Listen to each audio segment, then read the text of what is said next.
Hi, this is Brian with Midway Production Services. Are you connected?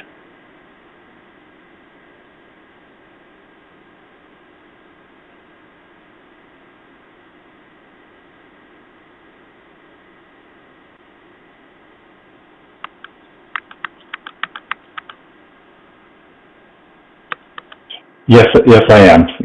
All right, you're muted in the room right now. Would you like me to go ahead and turn you on in the room? I'll mute on this side. All right. Thank you very much. Thank you. And you are now unmuted in the room.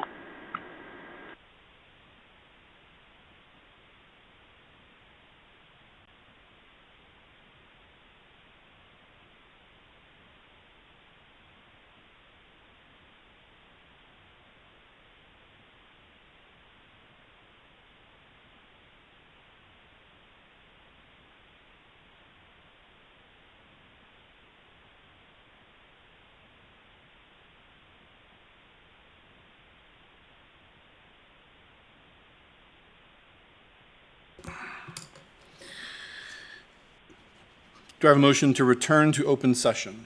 So moved. Second. Dr. Roundtree and Ms. Purcell, any discussion? Ms. Osborne, please call the roll. Ms. Bond? Ms. Franklin? Dr. Guidry? Yes. Ms. Parton? Yes. Ms. Purcell? Yes. Dr. Roundtree? Yes. Mr. Hudson? Yes. 7 in favor. Motion carries. Do I have a motion to certify closed session that to the best of each member's knowledge, only public business matters lawfully exempted from open meeting requirements by Virginia law were discussed in the closed meeting to which this certification applies, and only such public business matters as were identified in the motion convening the closed meeting were heard, discussed, or considered? So moved. Dr. Roundtree and Ms. Franklin, any discussion? Ms. Osborne, please call the roll. Ms. Bond? Ms. Franklin? Yes. Dr. Guidry?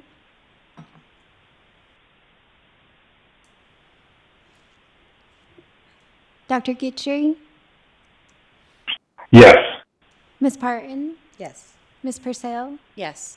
Dr. Roundtree? Yes. Mr. Hudson? Yes. 7 in favor. Motion carries. Do I have a motion to approve the personnel report as presented? So second. Wait, what? Oh, okay, thank you. Ms. Franklin and Dr. Roundtree. Any discussion? Ms. Osborne, please call the roll. Ms. Bond? Ms. Franklin? No. Dr. Guidry? Yes. Ms. Parton? Yes. Ms. Purcell? Yes. Dr. Roundtree? Yes. Mr. Hudson? Yes. 6 in favor, 1 opposed. Motion carries. All right, great. That brings us to our honors, awards, and recognitions. Helen Fotinos, our administrator of gifted programs, will recognize the stock market Invest Right winners from Falling Branch Elementary School for their outstanding achievement and accomplishments. Good evening, school board members and Dr. Bragan. Thank you for this opportunity to celebrate students this evening. Every year, students in the iLead program participate in the Virginia Stock Market Game. I'm thrilled to share that MCPS has several additional winners this year. Students had the option of participating in the Invest Right competition, an essay competition. And this year, they had to write an essay on their dream for the future and how playing the stock market game could help them achieve their dream. Students had to share how they would invest $10,000 today to achieve their dream in 10 years. 2 students from Falling Branch Elementary School took home top awards. Seth Blanchard won first place in the state of Virginia for the spring competition.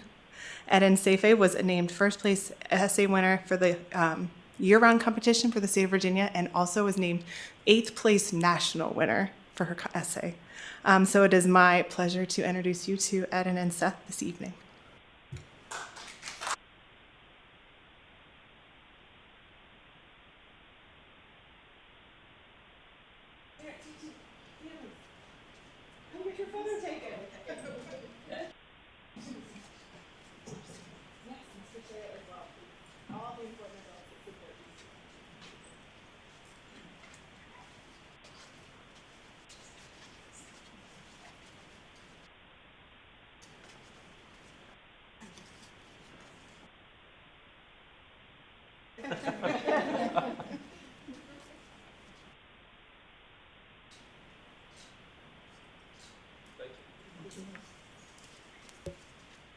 Great, thank you so much.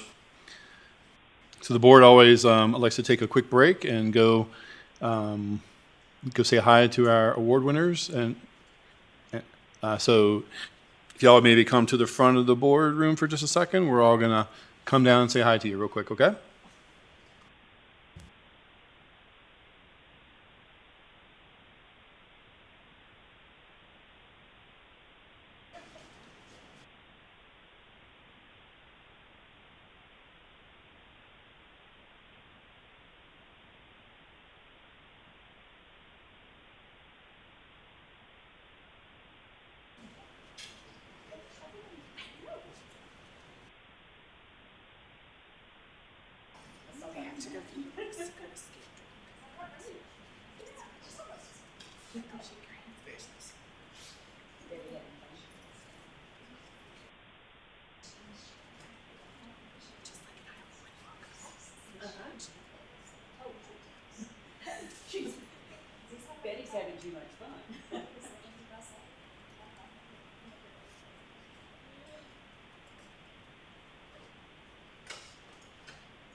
Congratulations.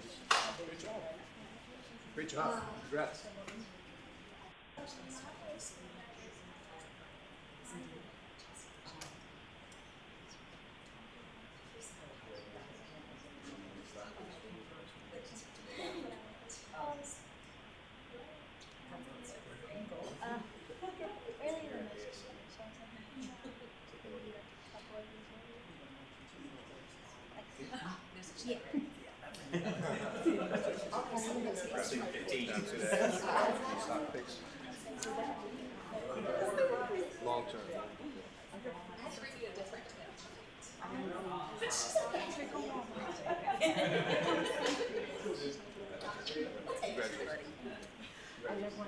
Don't worry about picking it right, okay? That's what I'm trying to do.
All right, our next agenda item is public address. We welcome the opportunity to hear from students, parents, employees, and community members about education matters in this community. As a reminder, the board sets aside 30 minutes to start our public address. We have the option to extend in 30-minute increments, which Ms. Osborne will remind us of. If there are additional speakers after 90 minutes, the board will continue with their business meeting and hold one additional 30-minute session. At the end of the business meeting, the clock continues through applause and disruptions. The more disruptions there are, the fewer speakers who get to address the board. I will call each speaker up by name in the order that they signed up. Each speaker will have 3 minutes to address the board. The board does not respond to speakers during public address. Screens will show when the speaker has 30 seconds remaining and when their time is up. Please state your name and the area of the county you live in. And the first speaker tonight is Kimberly Williamson.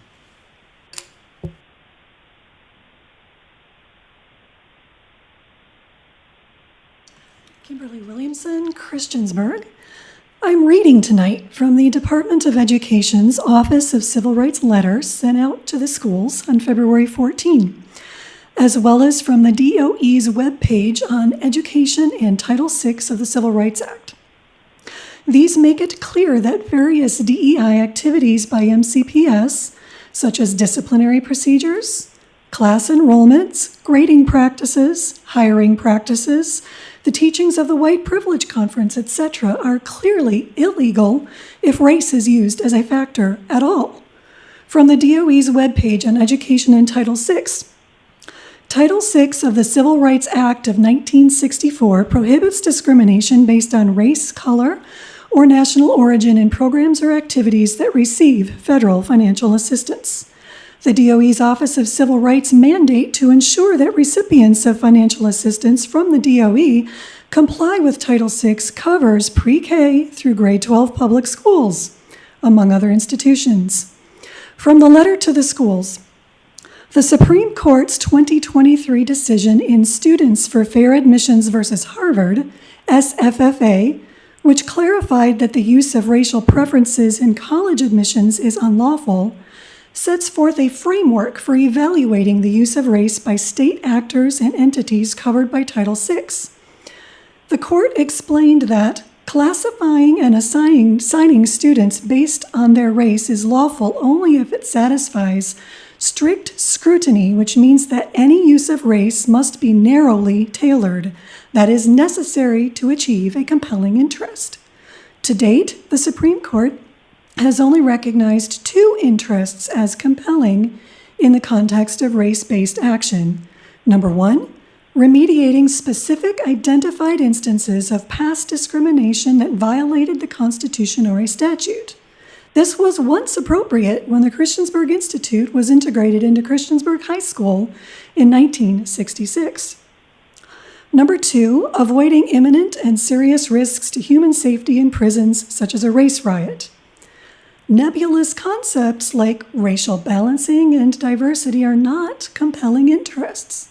As the court explained in SFFA, an individual's race may never be used against him and may not operate as a stereotype in governmental decision-making. There is zero legal basis for using race, directly or indirectly, in any decision-making at MCPS, and it must stop. Thank you. Next up is Bob Beard.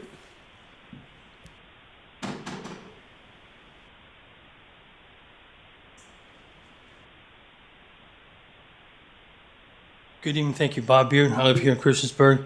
My first thing is, so to Dr. Bregan, we still need to see a presentation. Please educate us on why it was so important to send folks, educators, to the White Privilege Conference.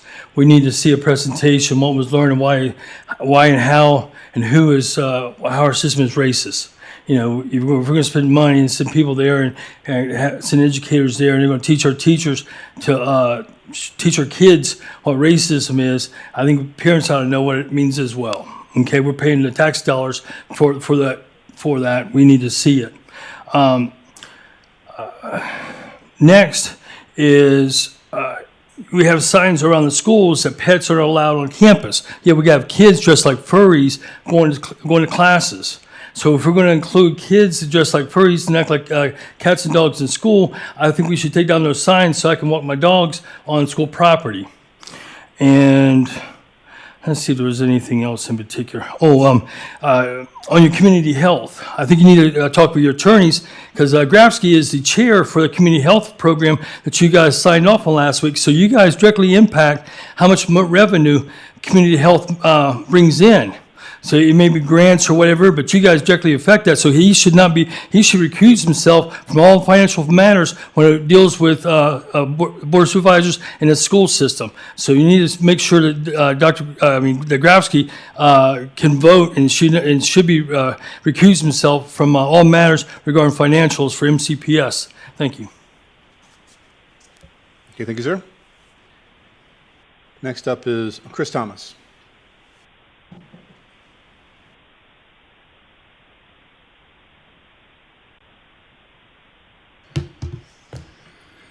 members of the board, and citizens of Montgomery County.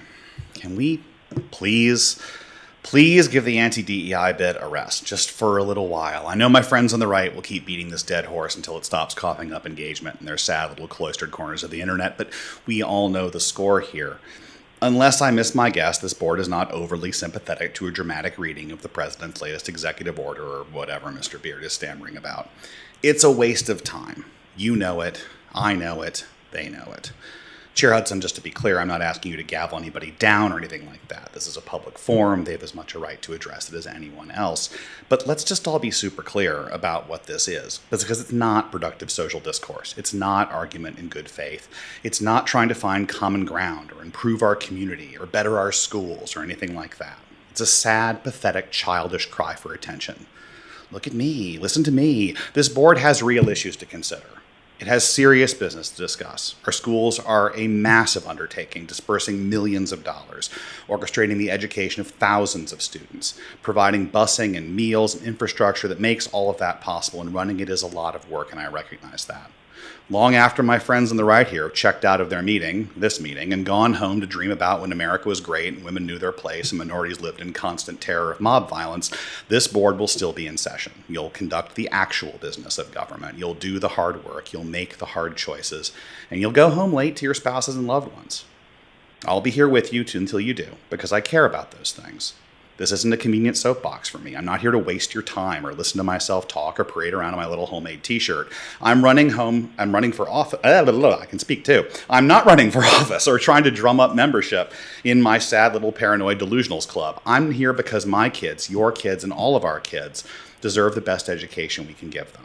So I'd ask this board and the folks behind me and those watching these proceedings online to think long and hard about what's being served in these bi-weekly rants about the right-wing outrage of the moment. And then, when this board meeting ends at 11:30 or midnight tonight, think back to how much of your time these self-important pearl clutchers wasted on imaginary threats, made-up outrage, and bigoted dog whistles.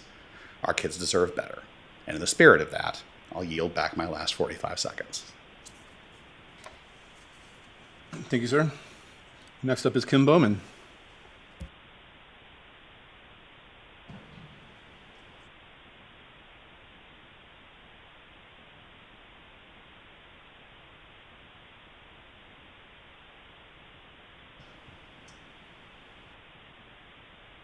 Good evening. My name is Kim Bowman. I live in Christiansburg, Virginia. And tonight, I'd like to speak about the effects of bullying. Let me find my place here.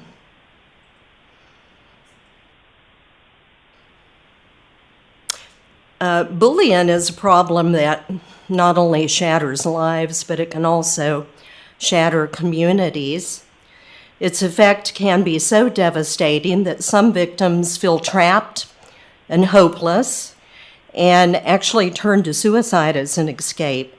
Tragically, bullying has been a factor in far too many of these heartbreaking losses, and it's not just a playground issue. It is a cycle of pain that we must stop to understand.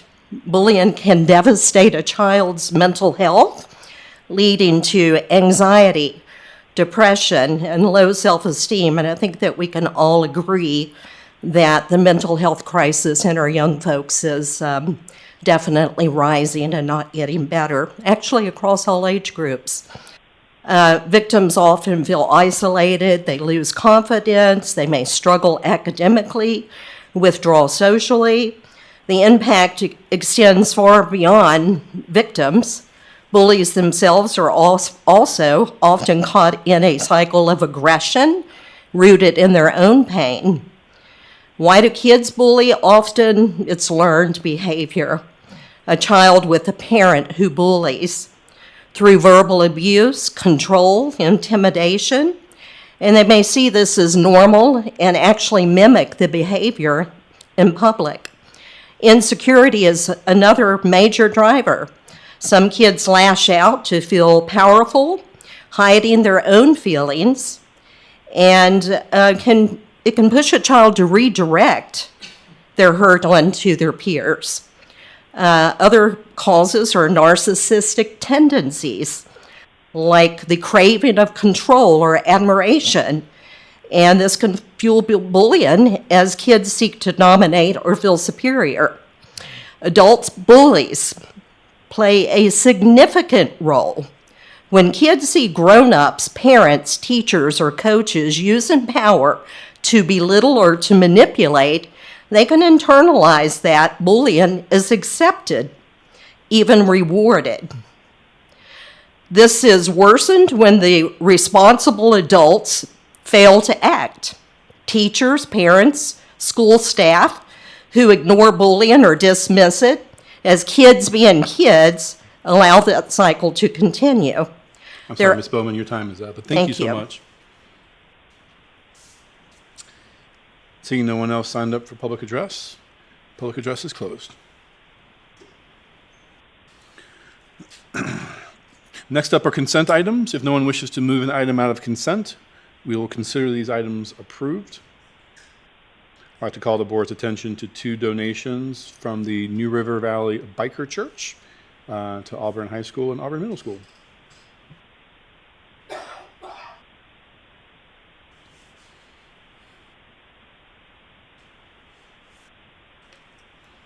Okay, great. Next up are the financial reports. Do I have a motion to approve the payment of bills as presented? Second? Ms. Franklin and Ms. Purcell. Any discussion? Ms. Osborne, please call the roll. Ms. Bond, Ms. Franklin, Dr. Guidry, Yes. Ms. Parton, Yes. Ms. Purcell, Yes. Dr. Roundtree, Yes. Mr. Hudson. Yes. 7 in favor. Motion carries. And that takes us to our business meeting, and first up is the report from the superintendent. Thank you, Chair Hudson. I only have a few items tonight. First, I'd like to take a moment to recognize one of our outstanding members of our team, Megan Atkinson. Our CTA administrator was recently honored as the K-12 STEM Educator of the Year at the 25th Annual Tech Night hosted by the Roanoke-Blacksburg Technology Council. This award is an acknowledgement of Megan's commitment to innovation, excellence in STEM education, and her leadership in preparing our students for the future. She does represent the very best of MCPS as an educator who inspires curiosity, drives academic growth, and helps shape the next generation of innovators.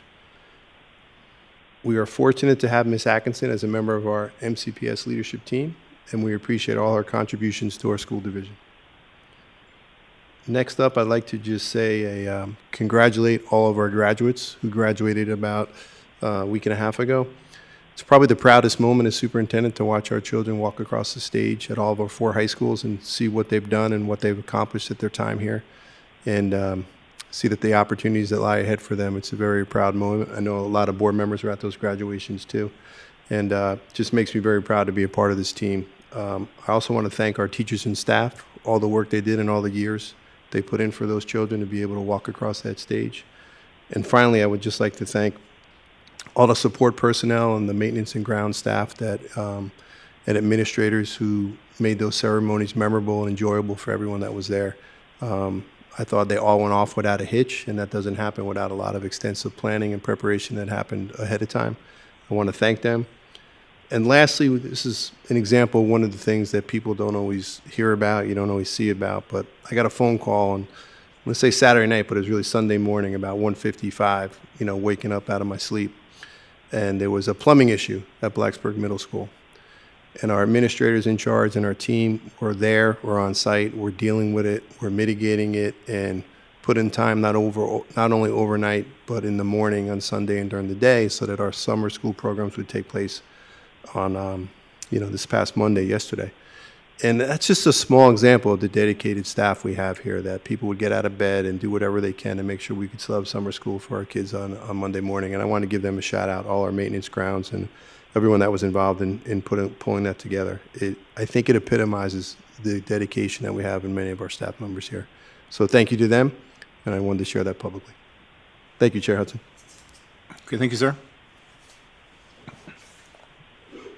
Next up, Chrissy Sheriff, an account executive with the McClure Company, will present construction product program options with an energy savings presentation.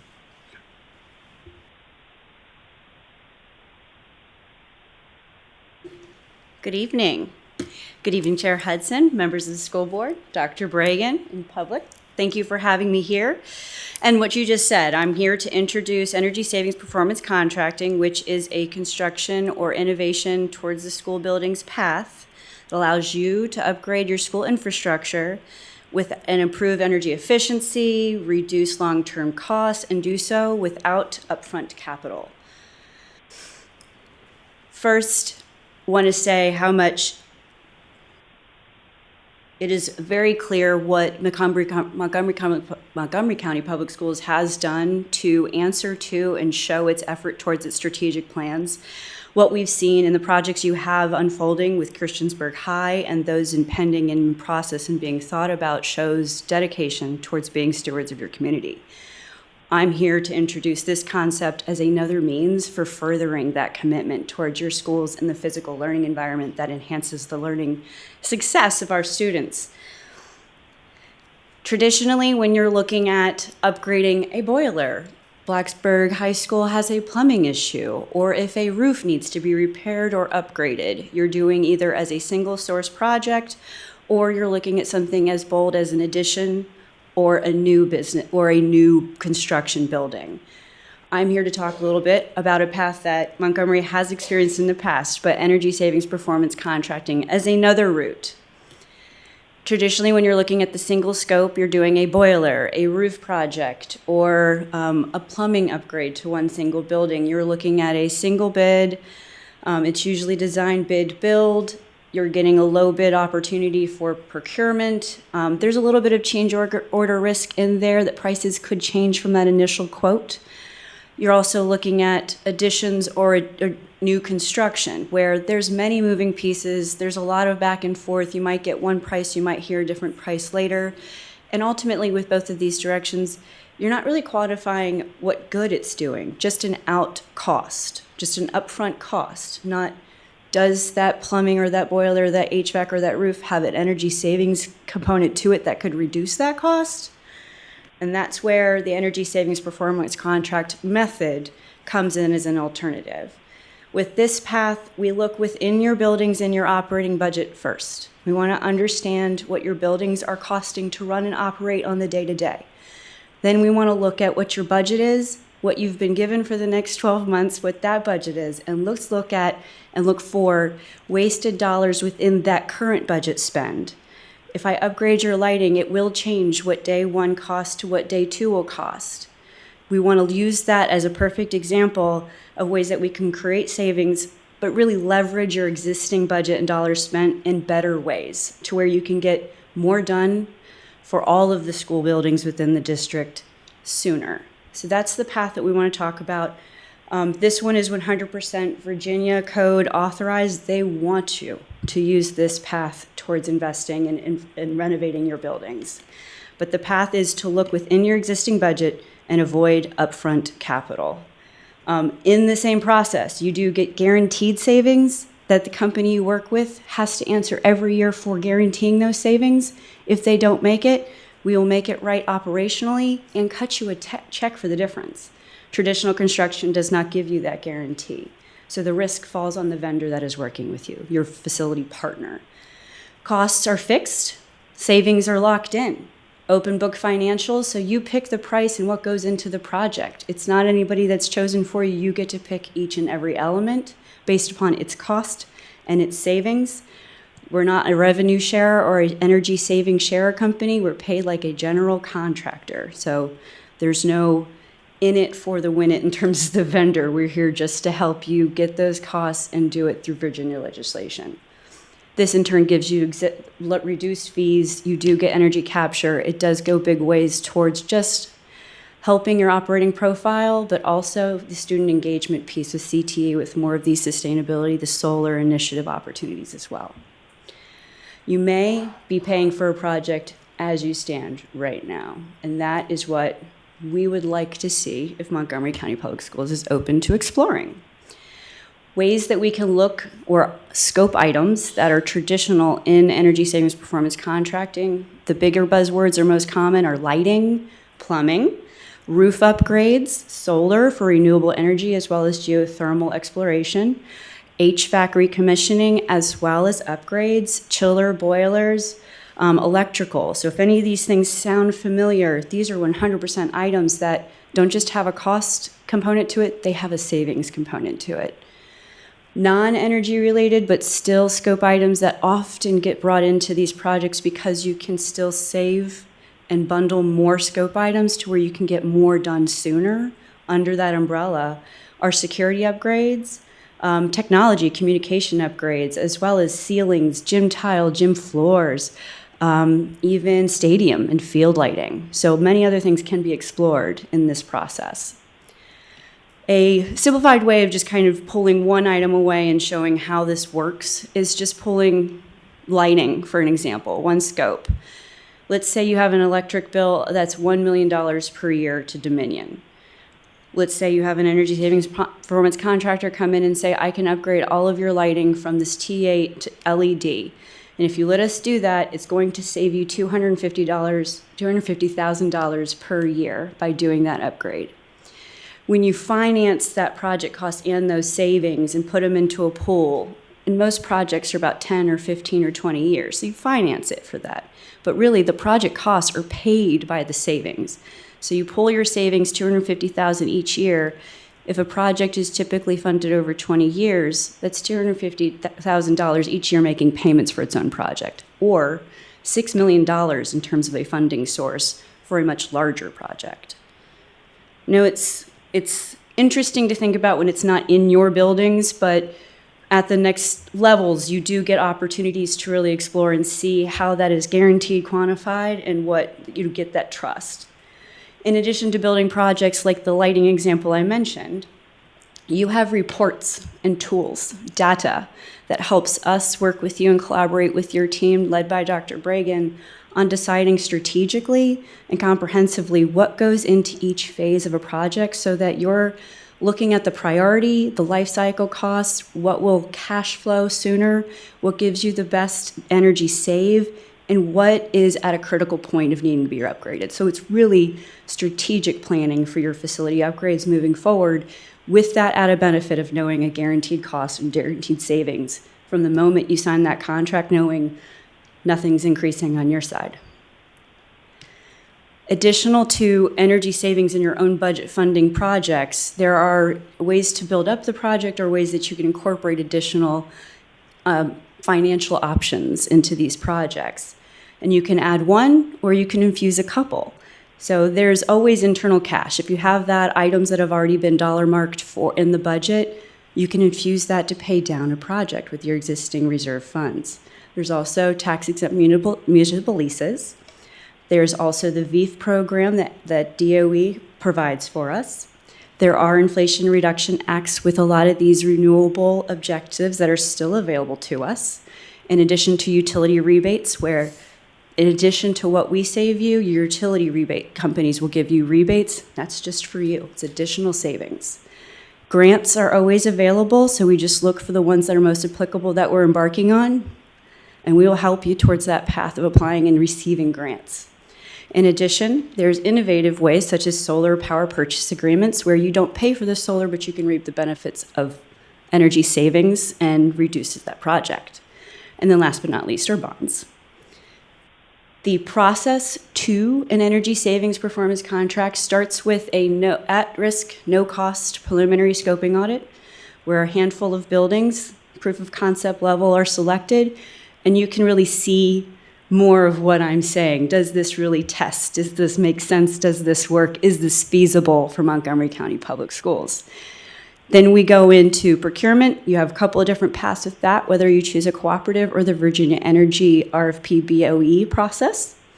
Then you go into the investment grade audit, which is critical. That's where you're really having the team of people, your vendor partner, come in and understand your buildings, catalog all the assets that you have within all of your buildings, and start understanding the cost, the energy savings, and building that base of that tool that gives you informed decision making.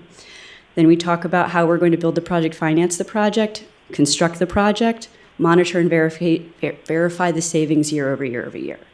It's typically about anywhere from 8 months to 12 months before, from start to finish, depending on some of the selections you make, before construction is being made.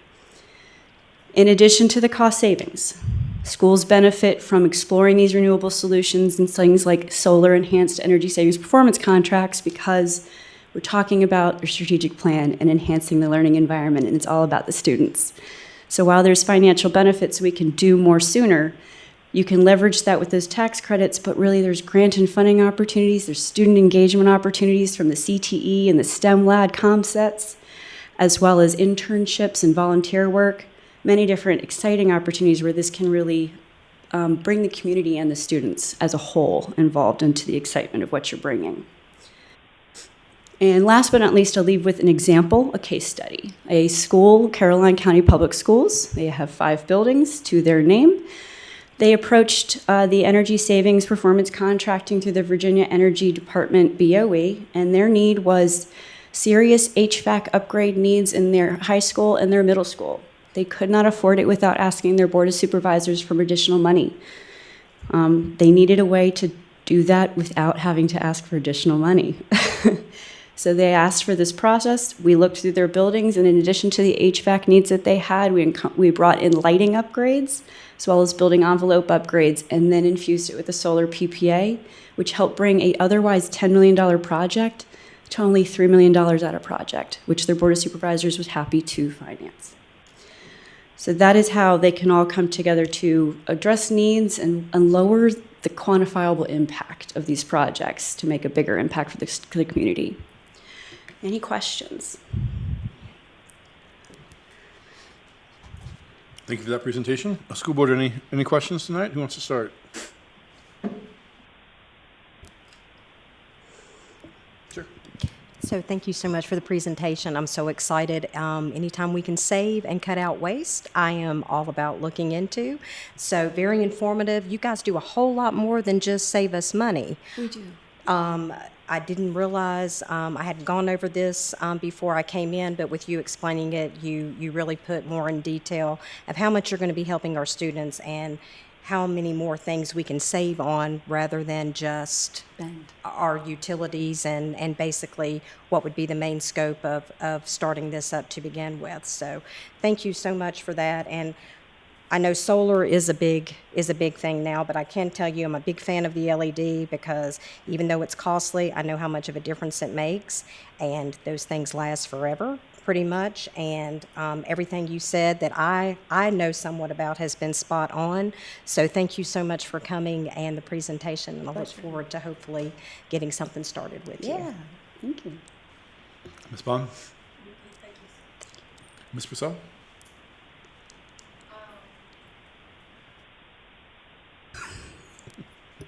Mr. Roundtree? Yeah, thank you for the presentation. I guess, I don't know if this is for the administration or for them, but what are the next steps that we would be going after, or what approvals are needed in order to take those next steps? I think we'd go out with an RFP, see what companies would be interested, then start the process. And then when we get a company that would be selected, it would begin with the investment grade audit, which, as I understand, Ms. McClure, there's no risk to the district at that point. That's correct. And then they would present their findings to the school board and say, listen, we could save you this much money that you could fund this many projects over this period of time. Yep. He nailed it. That's exactly right. Yep. Thanks for the presentation, and if you need something from the board, just let us know. Ms. Franklin? A lot of information. So when I was first going through this, I'm like, so I don't understand how it all comes together in the end. Your presentation did help with some of that. So we put out an RFP, we choose someone, and then they come in, do their audit, and then they come back to the board and say, these are areas where we feel we can save you money. Or in the projects that you are constructing, or in the future, what your plans would be, these are things that we suggest that you incorporate into those buildings? That's exactly right. So there's a 10-year plan that we give you as a tool that becomes your data sheet that tells you what's critical and where can you cost effectively make the biggest impacts as well. So it's an industry strategy game of figuring out what needs to be done when. But yes, the investment grade audit is when a lot of data combing is done. We really study your buildings in and out, understand how they're used, when lights are on, how water's used, and and understand your consumption based upon actual usage. And then we come back and say, a boiler needs to be upgraded, an HVAC, a roof needs to be repaired, lighting should be upgraded. Here's the cost to each. Here's the savings to each. And honestly, Dr. Bragan and his facility team, we decide. So it would be a collaborative effort to say to the board, we recommend this phase, this project, these items to be done. This will be the cost impact. Here's the savings component with it. Do you approve? Okay. So where would you, as a partner, be during that 10 years? Would you be continuously doing audits to make sure things were moving in the right direction? Different technology comes up. All of the above. So there's always a component to what happens after the project. So there's always maintenance programs that you're more than welcome to take on, but there's training to your staff that we stay on. Every year there's measurement and verification to make sure what we quantified before is working. The best projects that we find, or the best partnerships, are where you're doing phases, not just one big project. So at that point, you're really creating a partnership where every couple of years you're figuring out what the next strategic move should be done. So we don't leave. It's a true partnership. It's long term. That 10 years that you mentioned, we're probably meeting regularly to decide what has been successful, where do we need to look at next. Do we need to look at a more comprehensive study on one building and one's needs? We're there every day. Okay. So in the past, the district has had plans where they were, okay, these are what we rank critical, fair, the whole process, right? Yeah. And this is the schedule to get them done. This is how we're going to budget for them. What are you going to do different than that? Well, I think by having the energy savings component, so you know what the true cost impact versus where you can legitimize or leverage any savings, plus navigating grants, I think helps. It opens up to another door. It opens up another pane to look through in that problem solving. So by having that, you can have a more constructive strategy to each project that you're implementing. So before it was just cost and need and priority, or this critical system is saying it's at end of useful life. With this in place, you should be expecting when something's going to be at a critical point of failure. It should be planned more. So hearing that, just as an example, if a high school had a plumbing issue, having these studies, having that report done will avoid a lot more of those catastrophic occurrences. There won't be moments of duress. It will be more planned, and your budget will be more seamless. Okay. So I guess this is for superintendent. So how does this process fit into our facilities structure that we have now, as far as all the different people we have? Yeah, I think what you had mentioned it earlier, Ms. Franklin, that we have, we want to get it updated when we have the new facility directors start working here, but we have an idea of what our mechanicals are need, what their lifespan is, not overall building renovations, but what's the lifespan for the roofs in all of our 20 buildings? What is the lifespan for our HVAC? What are some of the boiler issues and some of the things? And then we look at with this company or whoever we would choose to go with, what are the ones that are, we triage it. What are the ones that we need to be most critical? And then if they say, okay, I'm making this up, to replace the boilers at the 4 high schools, it's going to cost you $15 million to do that, right? It's going to take a couple of years to finish that or whatever. And the savings that generate can finance that over 10 years. We would bring that back to the school board and with a proposal, and this is what we would be doing. The part that, again, seems intriguing to me in the process is that it's the guaranteed savings so that we can get some capital improvements at no cost out of pocket to the district. Now, that sounds too good to be true, and we'd have to cross the T's and dot the I's to make sure of that, because my mama said when it sounds too good to be true, it usually is, right? So we just have to get all those particulars, but it seems like it's an opportunity for us as the division to work with what we already know we need to replace. Like, we're going to talk about a capital plan in a little while and what we want to present to the Board of Supervisors. That's something different This would be more aligned to those ongoing capital expenses that we get that $3 million from the Board of Supervisors annually to replace. If you remember this year, we have 2 basic roofs that are going to take up most of that money at 2 of our elementary schools. Those things are just going to keep happening. So it's an opportunity for us to do that at no cash outlay. That's exactly right. I had another question that went away.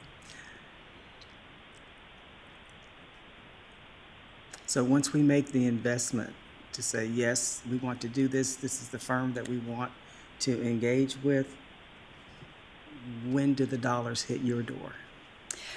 That's the beautiful part. Not until a project that has cost and savings component is in front of you saying this is what we're going to do. Not until that day, or a month after, really, because paperwork signing, legal, get everything notarized and everything executed. But that's when.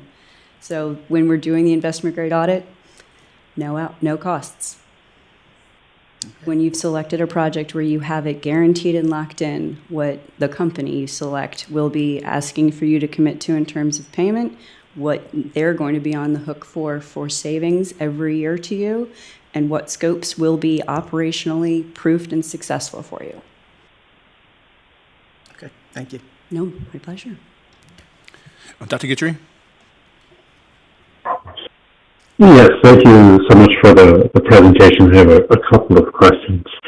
On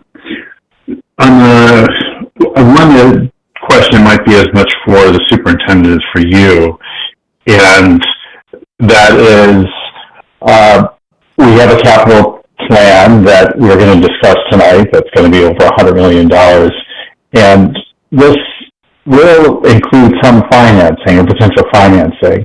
So I'll reserve the question for the superintendent in a moment, but I just want to look at those the no out-of-pocket aspect. And so the financing options available, and there's a list that you have on that slide, and it ends in bonds, and you have grants programs. So just so I understand how this works, for instance, with grants, is that you say there's a grant out there, you can apply for it for $10,000, $500,000, whatever, or are you invested in helping to secure those grants? That's just one thing I see on your list. I mean, I'm just trying to understand how the relationship works. Grants are always tricky, as we know. Typically, you need to find one, Right. and you almost have to have your project ready to go in writing and in documentation in order to apply for that grant. So what we'll always do is advocate and always look around and find and know a number of grants that are available to you, that if we're working on a project that is applicable, we're going to help you with the documentation, spark your interest, and maybe let you know that there is one available, help your team if you have one to fill out that application. We do a lot of work in terms of getting the data for it. I've helped a school get the eBus grant. So there was a lot of study and documentation on the vendor side in order to get them to apply for that. So that is an example of the level of effort we help with grants. It's if we know one's available and we have a project that looks to fit it, we want to help you apply for it and get it. It really becomes additional money for the schools. Grants become kind of extra credit because when you're designing the project, you can't assume that you're going to get the grant because of the timing of when you receive the acceptance. But once you do, that is your money, or it can be used to pay the project off early in that financing equation you're talking about. So it's definitely can be infused, and there are a number that are available in the energy efficiency world right now. Okay, that's helpful to know this kind of division of labor. So with, for instance, the project that you highlighted, you talked about the $3 million. We have more buildings that would be involved. So we're probably looking at bonds or other funding streams in this process. I'm just trying to understand how the financing options works. I understand you serve as head of a general contractor, but what kind of funding structure would be looking at, and I guess this leads to the second question for you, Superintendent Bragan, of how this intersects. I know you separated, but we might need to still go to the Board of Supervisors and ask for bonds and ask for financing, if I'm understanding the way that this might work. I don't think we would need to require the Board of Supervisors. My understanding is how it works would be that, and use this example that Ms. Sheriff provided. So if we saved $250,000 a year in electricity because we went to LED lighting across the division, and over 20 years that would be $6 million that we would bond, let's say for $5 million, because you'd have to pay the interest, whatever that rate would be. I don't know the prevailing rate right now for municipal bonds. But we would get a bond counsel through the McClure Group, and they would put the bonds out for bid. So we would get a bond for $5 million to do whatever $5 million worth of projects could be. And that guaranteed savings in electricity of $250,000 a year would fund that over 20 years. That's my understanding of the process. Is that accurate? That's exactly right. And in that equation, the Board of Supervisors, because you're not asking for additional funds, would not suffer that ask. I see. Okay, that's really helpful to know. Thank you very much. Thank you for the question. So let me follow up on that one then, because that sounds great. But go back to that example that you gave with Caroline County, was that it? Yep, that's correct. So in your description, you said they ended up having a $3 million ask that they did have to go to the Board of Supervisors for. Much so smaller. So they chose to not do one of the other options. So they still, I guess they could have not gone to their Board of Supervisors, but they chose to? In the end, for their recipe, it was a $6 or $7 million ask that in the end, there was a plea of, we need to get this project, we need to get these critical HVAC things done. So it severely reduced the impact to the Board of Supervisors to where it was more palatable. Okay. Yeah. Interesting. On the one side, you kind of had a timeline kind of deal. Where was it? Sorry. That one. So again, it just caught my eye. So the preliminary energy audit, you said low or no cost. There's a difference there. Your choice of company. So, okay. And that's like my company, McClure, would not charge you. Okay. But I can't speak for all 16 out there in Virginia, but I can say we would not charge you. I see what you're saying. Right. Most cases, best cases, we find you traditionally are not being charged. You would know that very upfront. Okay. Yeah, because I mean, obviously, at least for me, if it doesn't cost us anything to explore this and see what the options are, lay it all out, and see if there's some wins there. If they're not, thanks for trying. You walk away. Yeah, walk away and say thank you for your time and your interest. I can say I've checked that box and I no longer need to look under that rock. That is not it. But and for companies like the ESCO, because it's a comprehensive and very evolved program to bring in all these different elements, to have a proof of concept done for you that's real to your buildings helps paint that picture a little clearer. So that's a happy service offered. Okay. Got one more question. Yeah, sure. So when you were talking about the finances and not having to go to the supervisors for funding, and you said, I may have heard this incorrectly, that this board could issue bonds. I probably heard that incorrectly. And school boards can issue bonds? Right. I think that's in the sole discretion of No, we can't. the entity, right? I just wanted to make sure that that's not what you were saying. I didn't say okay. I just heard it wrong.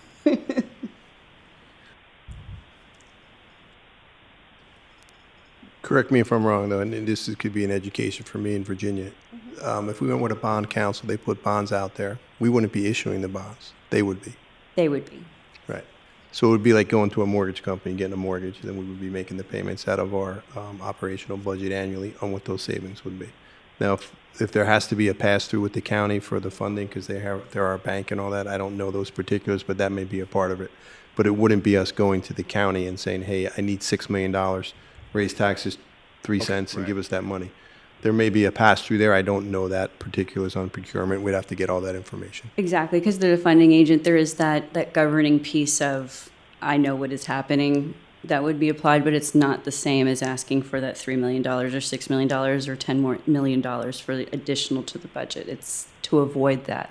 This is put in place to avoid and be a little bit more resilient within the school systems. Right, but make sure I'm clear to this.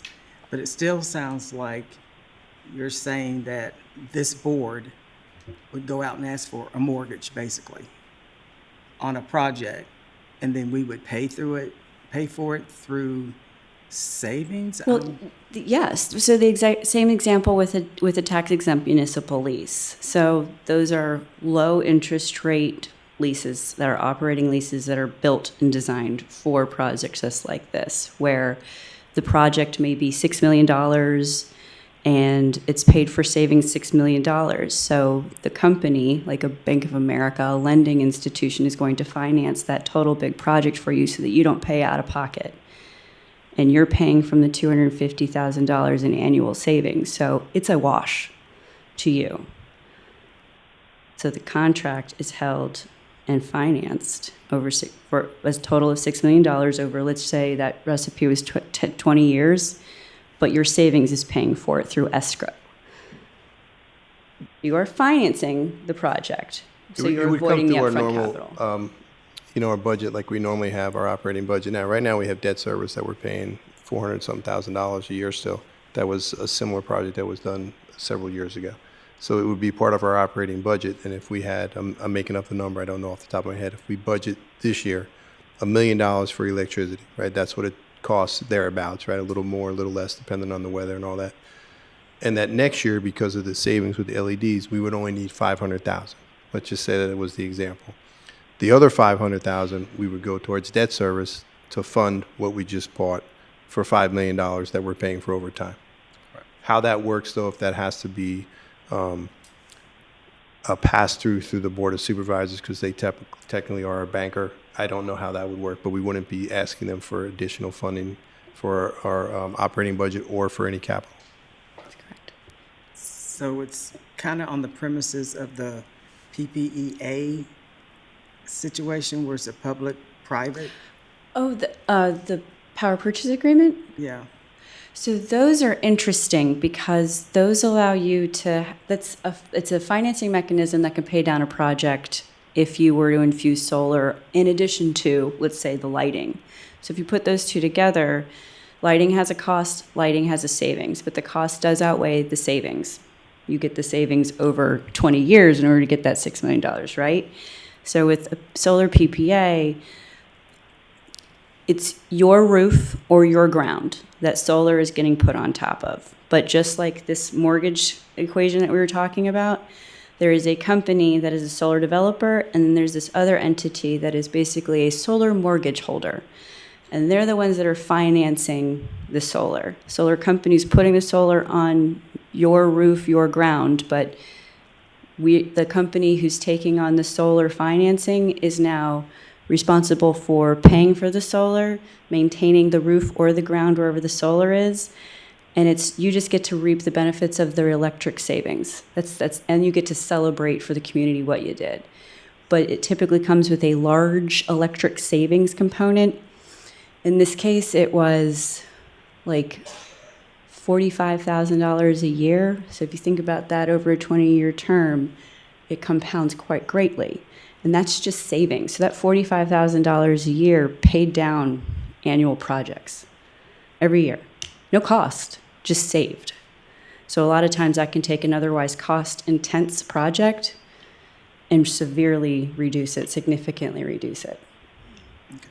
So everything that you have talked about tonight is approved to be used in the state of Virginia? Yes. Okay. Very much so.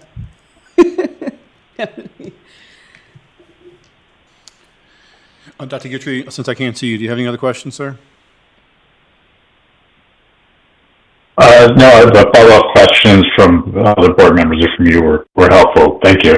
Okay, great. I did have one more, Ms. Sheriff. I'm so sorry. I should have asked you this previously, but how many schools do you all currently represent or represent with. I'm working with about 10 in Virginia right now. Okay. McClure as a whole has done over 300 projects with schools alone. Okay. Any comparable to our size? To your size right now, Loudon is. So you do Loudon? We are working with Okay, Loudon. okay. Mm-hmm. Just trying to see if there's some, to where we could see some comparison, but 100%. it still sounds good. I think it would still look favorable to our Board of Supervisors that we're trying to save money and reduce waste. So us checking into that, I think, absolutely looks really good, so thank you. Absolutely. Board, any other questions? Do we want to give a thumbs up tonight to move forward with this, or do we want to stew on it and come back for a more formal vote? The vote to move forward with it is just to have the audits, or to get the RFPs out. Right. So that we can That's get the right. audits, and we can learn some of this as we go before we make a total commitment. Okay, thank you. So are we good with that? I think a straw poll is Just good. I'm comfortable. thumbs up? Everybody okay? Just starting the RFP process. So. Thumbs up for an RFP to look at this project. Correct. Okay. Thank you so much for your time. Thank you.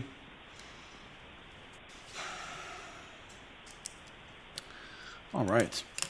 Next up, the administration will present an MCPS capital projects update. Speaking of capital projects. Yeah, it's a nice segue. Who put this agenda together? They did a nice job. What we have here, it's not a new iteration that was already shared with the school board several meetings ago. And there's a timeliness to this because you all know we have a joint meeting with the Board of Supervisors on June 30th. So I wanted to get this in front of the board again to have maybe a further discussion about, timelines, about priorities, about what all of you think is something that we should put at the top of the list and something maybe further down. So the overall project that we're looking at here is about 9 years, right? So can you go to the next slide? It involves phases. So what we saw as the largest priority and something that was most in need of repair and upgrading was the 3 elementary schools right now in the Blacksburg Strand: Harding Avenue, Gilbert Lincoln, and Margaret Peaks. And if you look at that, there's a timeline there that if we did approve these type of projects and we put something forward, that would be in phase 1. It's 12 months for that to take place for the design phase. People come in, architects, look at the structure, find out what things need to be replaced, upgraded, totally renovated, whatever they need to do, and come up with a design plan that we would all be, as you all that have been through that process know, it's an iterative process. You go back and forth on the design. There may be some cost savings, so on and so forth. And then after the year, it would take about 2 years in order for that build to take place. Now, in talking with the architect, who apologizes, Mr. Bauer couldn't make it tonight. He had a prior commitment. Their recommendation was to try to do these projects like we did for the Christiansburg Strand elementary schools at the same time, rather than do one in 2 years, the next in another 2 years, to try to do these at the same time. Again, for timeliness and get it done. If you started it tomorrow, which I'm not saying we would, you're still looking at 3 years out before you have a ribbon cutting. So there's a timeliness to this. The second phase would be the Shawsville Middle School. And there was 2 options there. One was a totally new renovation of that building, which was, I believe, was built in 1932 or 35. I forget. It was one of the Public Works Acts in the Roosevelt administration. And it's probably one of the oldest operational buildings we have in place. There were 2 options there. There was one to do a total renovation there, which was significantly costly because of the age of the building. And anytime something's old, when you open up the walls and take a look at that, you don't know what you're going to find. And usually what you find is something that's not good and it's going to cost more than if it was newer construction. So the option that we presented as the school administration with the work support of the architect was to do a total new building down there. And that cost is involved there. We really didn't discuss that, whether that was the will of the board to do a total new building or to do a renovation, and I leave that up to you to say if you're okay with that or not. It would bring that building in that strand up to speed with the other 2 buildings that are fairly modern when you look at EMES and the high school there, EMHS. And with I don't know what that proposed construction, what that's going to look like down in the old Fotheringay property, but the initial proposal was 409 houses on 1.5 acres each, which we anticipated would be 330-ish students could come into the Strand, which would have a significant impact on the schools there. The majority of those buildings can handle the additional students. There'd be a little bit of excess if all of those 300 and so students came at the same time, but I think that would be phased in over time. And if we upgraded the buildings, we can handle that without putting additions on. You know, the current capacity of Eastern Montgomery High School right now is 500. Eastern Montgomery Elementary School is 760, and Charlottesville Middle School is around 470. So with that increased capacity, almost all those buildings, with the exception of Charlottesville Middle and Charlottesville High School by 45 students and 76 students, would be at the ideal capacity. So I don't envision this as something where we have to make this new building to fit all these students. That's not the case. It would be to upgrade it and bring it up to speed. And then the last phase would be the Montgomery Central. Again, that's one of those Franklin Delano Roosevelt era buildings. As you all know, that used to be the high school for Christiansburg, and we still use it for a number of different things. Definitely needs to be upgraded, and as an older building, the costs there are probably more than they would be for a newer building. So that would be phase 1, phase 2, and phase 3. And if you look at the timeline, right, the first one would be 3 years soup to nuts whenever we decide to move forward. The next one would be another 3 years, right? So you're at 6 years, and then the following one would be about another 2.5 years to 3 years. So you're looking at a 9-year projection from beginning to end on what those projects would entail. So I put it out in front of the school board tonight for discussion on if you all think that's a good idea to go in that phasing, if you think it's we should cut some, add some, wherever.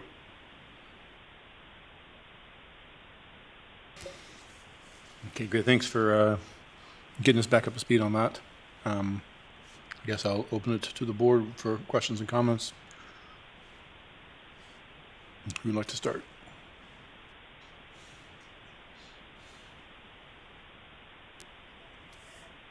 You start. So this is looking at our critical buildings that we need to address.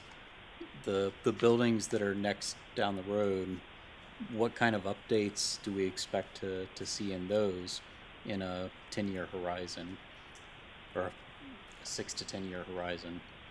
Are all of our other buildings going to be okay during this 10-year process? We believe so within this window. These are the ones that are most in need. And I have a brief video, but I didn't include it in the agenda, so I didn't want to just add it, that we looked at some of the infrastructure in these buildings. And if you haven't and you had an opportunity to walk those 3 elementary schools, I don't think you would question that there's a need for those to be updated and that they are the most in need. Without a doubt, those are the most in need. I can't think of anything else that we would come to the surface other than an emergency, right? Or as we talked about earlier, there may be some HVACs that need to be totally renovated, some roofs that need to be totally renovated, but a total building upgrade in the next 10 years other than these, I don't see that. And for the Board of Supervisors decision-making process, what's that following 10 years after that look like? Are there going to be buildings that we're going to be doing significant upgrades to over that period, or are they going to have a significant amount of time to pay down this debt? That's a good question, and I haven't looked that far out. We did a demographic study with enrollment projections and all that about 1.5 years ago, and it only went to 10 years. So you're asking basically what would the 20-year outlook be? Haven't done that. Thank you. Could you share that video out with the board at some point? Yeah, absolutely. I didn't want to add it to the agenda. I don't know Sure. if we would play it publicly tonight. We actually have it if you wanted to show it. It's 2.5 minutes. But Do you guys like to see that tonight, board? 2.5 minutes? Sure. Thank you, your mic, Penny. I'm sorry. Thanks. New construction at Charlottesville Middle School. Did we look at that before? Or did I just don't remember? yeah, it was on the last time we presented on this, and we shared it when Josh was here. We just kind of talked about it, and I think we put it out there for information and everyone to have a conversation on. At some point, bring it back to y'all. But yeah, we did. This is the exact same presentation that we presented before. Okay, thank you. Dr. Bragan, do we have any information on when the last time any major updates were done to Charlottesville Middle School and how long ago that's been? By chance, you probably Off may the not top of my know head, that. I don't know that, but I could find that. There's been some renovation done there. That's not I solely the knew we original had, building. not too long ago, we had some issues with the kitchen, with the things getting in through the kitchen, and I believe a walkway that was not secured. I didn't know as far as things being up to code, possible other issues because of the age of the building that might be causing problems that needed to be addressed. There was definitely an addition done. I could find out what time. I don't know off the top of my head, but that walkway is one of the issues that they Yes. wanted to do even in the renovation now because it is covered, but it's not closed. Right. There's a wrought iron fence that goes by there, but obviously, the weather gets through there going into the 6th grade wing. Okay. Can you play that video? Did I get a thumbs up on the video? Yeah, I think so.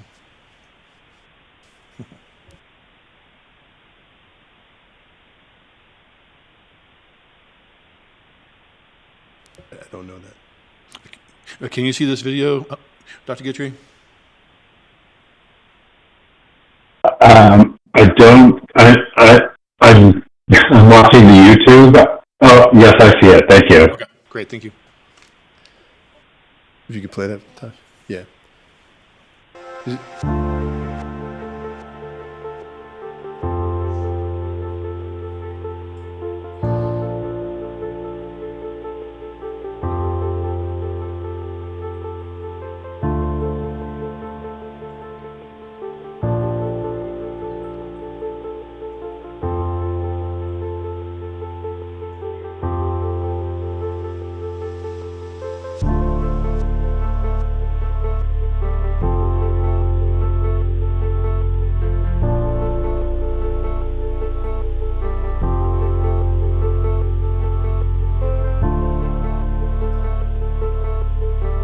Those are wires in the main hallways.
So, some of the highlights there, if you saw, were the mini split units for the HVAC. They're all done by individual units outside the classrooms. They're aging and not really effective.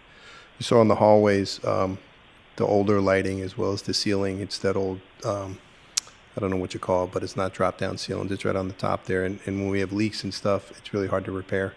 It's not something where you could just fix it and put another tile in for the drop-down ceilings. You saw the areas where in the primary wings and in Harding Avenue, the entire elementary wing, there's no separate classrooms. Those cubbies are the corridors that just go down, and the bathrooms are in between, but there's no individual doors there. The tiles you saw some of the tiles on the hallways and stuff like that. Those are just, they are what they are. They were built in 1960, and, they looked at. So the infrastructure itself, a whole new shell would definitely be helpful there, and that's what we would look to do for those three buildings. And the question I was asked before, those are definitely the three that are most in need of the 21 buildings we currently have. Ms. Franklin, we stopped with you. Did you have any other questions? Okay, so for the three elementary schools, get back to the slide, and the scope of the renovation, which one of the is the closest or to what we did in Christiansburg? And would like to know if that is in line with the number of students that we have and the projected number of students moving forward. I got to find out exactly what that would be. If you ask me to guess, and it's off the top of my head, the high number is closest to what we did in Christiansburg. The Christiansburg renovations of those elementary schools were total renovations. Those buildings look like new buildings. Christiansburg Primary, Christiansburg Elementary. Not as much at Bellevue Elementary because it didn't need as much, from what I understand. That was just finishing up when I came on site. But the thing that jumped out at me was, if you look at, there's a slide in there somewhere about the cost per square foot, that, we used to talk about $200, $250 a square foot. Now they're talking about almost $600. And that's just the cost of all the materials and everything, which is absolutely insane. If you look on there, it says 2324, average cost per square foot is 509. That trend doesn't seem to be going down. Yep. But I can get that for you, Ms. Franklin. I don't want to. What you shared is helpful. I'm good. Okay. Ms. Bard?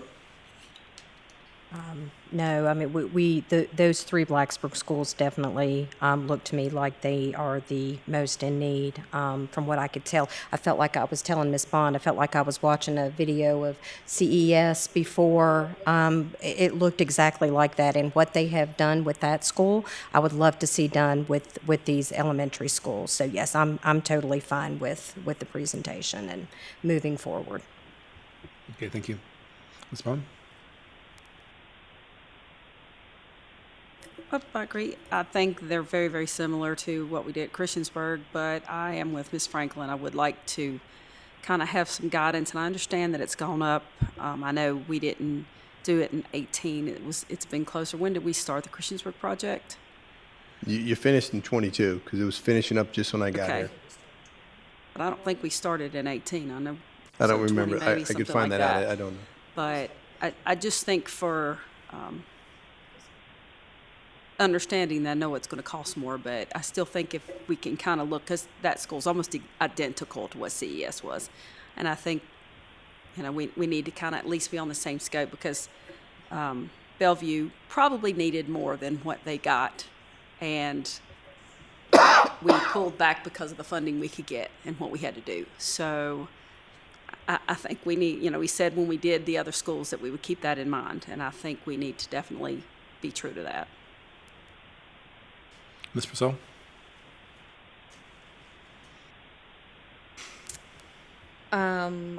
I noticed that on Gilbert Linkus, there's still not a line item about adding doors in the elementary wing, and I know that that is needed and part of the plan, but I just don't see it on the list still, which just concerns me, because I know it's on the list for Beeks and for Harding Avenue.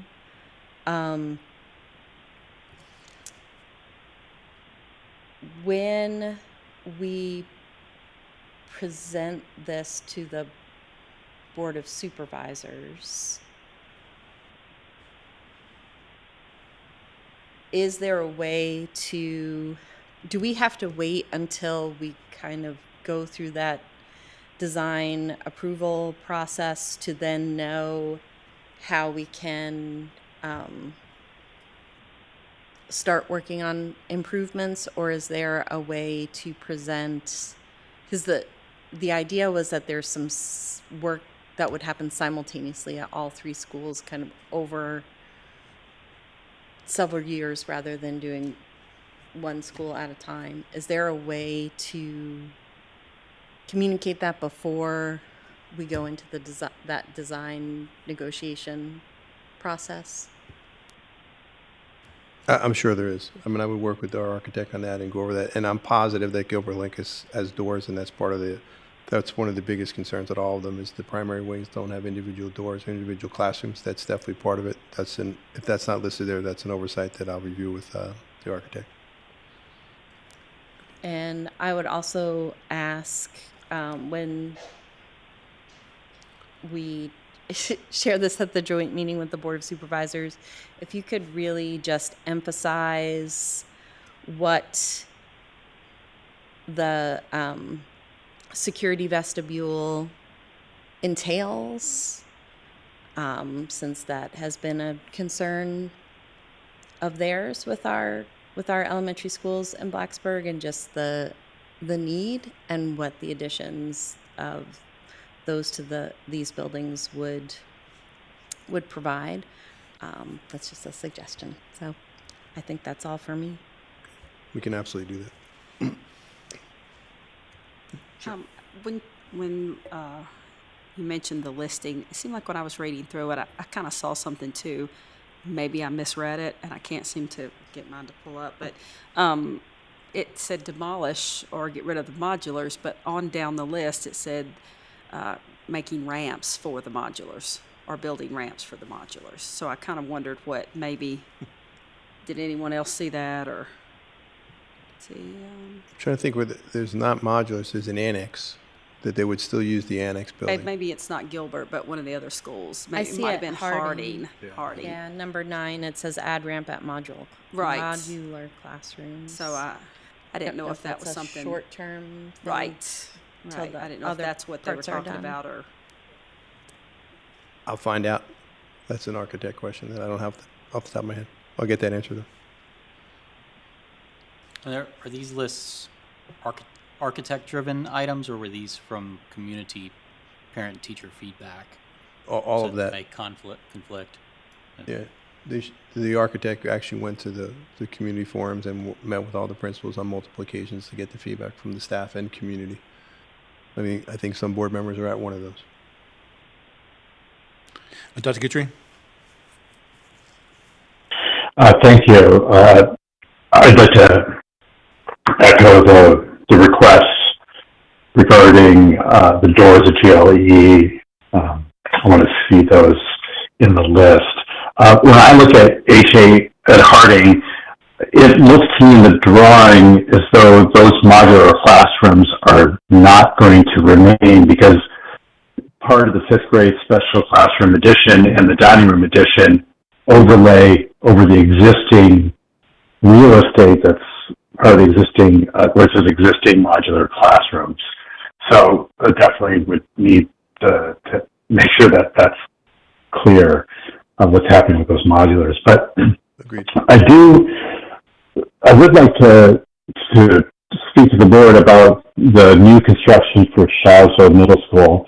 I mean, we just went through this budget process with the board of supervisors, and concerns were pretty clear about financial commitments, increasing financial commitments to MCPS, and absent a compelling reason for new construction, I'm pretty hesitant to present to the Board of Supervisors a plan that could be over $200 million with a new construction. I mean, I know fathering gay may happen, but it also may not. It's unclear. I know that there's opposition in that community, and I don't want this to be a Blacksburg versus Charlottesville at all. But I want to be responsive to what was pretty clear from the Board of Supervisors about the county's finances. So, is it literally just because of fathering gay that there's this compelling need to do a new construction? Can you speak to that issue? And I'd like to hear from my fellow board members about that, because it could be, $85 million for a new construction. It would be driven, Dr. Guthrie, the need for a new building would be partially driven by the new construction, whatever iteration that takes. As you know, as you're aware, I don't know where they are with that planning process or what the final decision may be. If we renovate the current building from a capacity perspective, we would be okay. Mm-hmm. I don't know if anybody else on the board has. Sorry. Yeah. I was just wondering, back when Josh first presented this, didn't he present a remodel and a rebuild option? And I don't remember the cost difference between those two. They're in there. The remodel's $30 million. Okay. Yeah. So one thing to comment about that is, Got it. I don't know if we have to make decisions about what we're gonna do today, or definitive decisions about what we're gonna do today, on something that is going to be 3 or 4 years down the road. We have to plan for the two scenarios, and if the new subdivisions are under construction in 2 or 3 years, then obviously we would go with the new construction and the bigger building. If those aren't, if those have been blocked and they're not going to be constructed definitively, then we have to make a decision as to what we do then. But I mean, the county's definitely growing and needing more housing, so we're probably going to have some new construction somewhere in the county. Whether it's there or not is a question.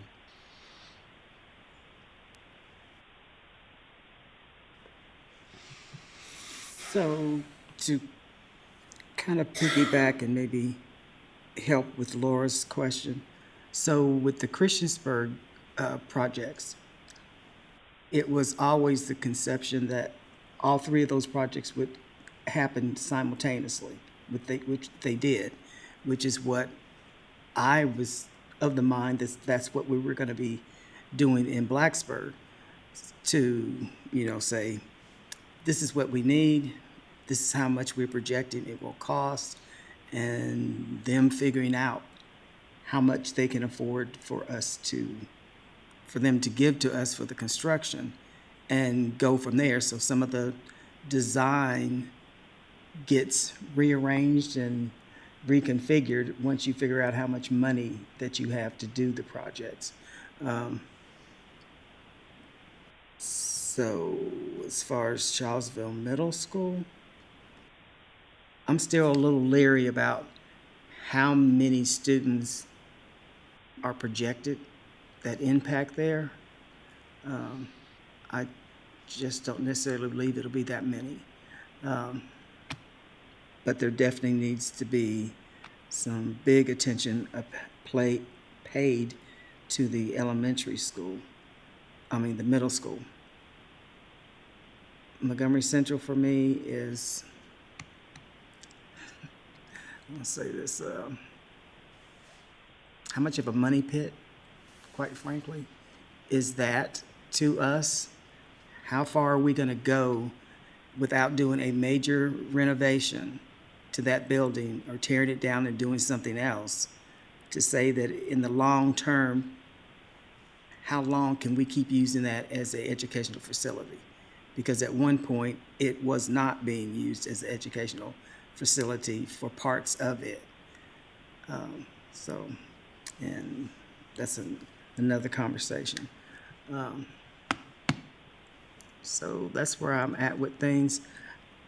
I would like to know what the figure was for the 3 elementary schools in Christiansburg, because for some reason I'm thinking it was more like 130 to 135 million that was built, that was put into those 3 schools. I may be incorrect.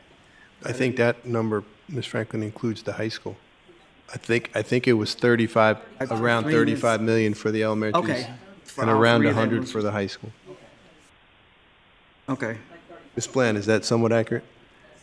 Yeah, because I was thinking that doesn't sound quite right, but And we came in under budget on those too, that we still have monies in capital for those. Christiansburg not finished yet, so we'll see. Okay. At the time, right, at the time. Exactly. I would like to follow back up on Dr. Guidry's question, though, because I think it is a very fair question that this board needs to decide. As we look at the elementary school costs, they're all around 30 on the high end. That's right. And if you look at the Charlottesville Middle School remodel, that's also in that same ballpark, right? 25 to 30. It's a big difference between the 30 million for that and the 80 million, right? So as we're thinking about what we're going to present to the Board of Supervisors, it's a $50 million difference between those two asks, right? So I do think we need to weigh that intentionally and have a decision in terms of which one of those we want to put forward. Sounds like everything else is fairly in support based on what we've got, but that's kind of the big question to me. And I think if not tonight, then before we take a vote on this, we need to resolve that.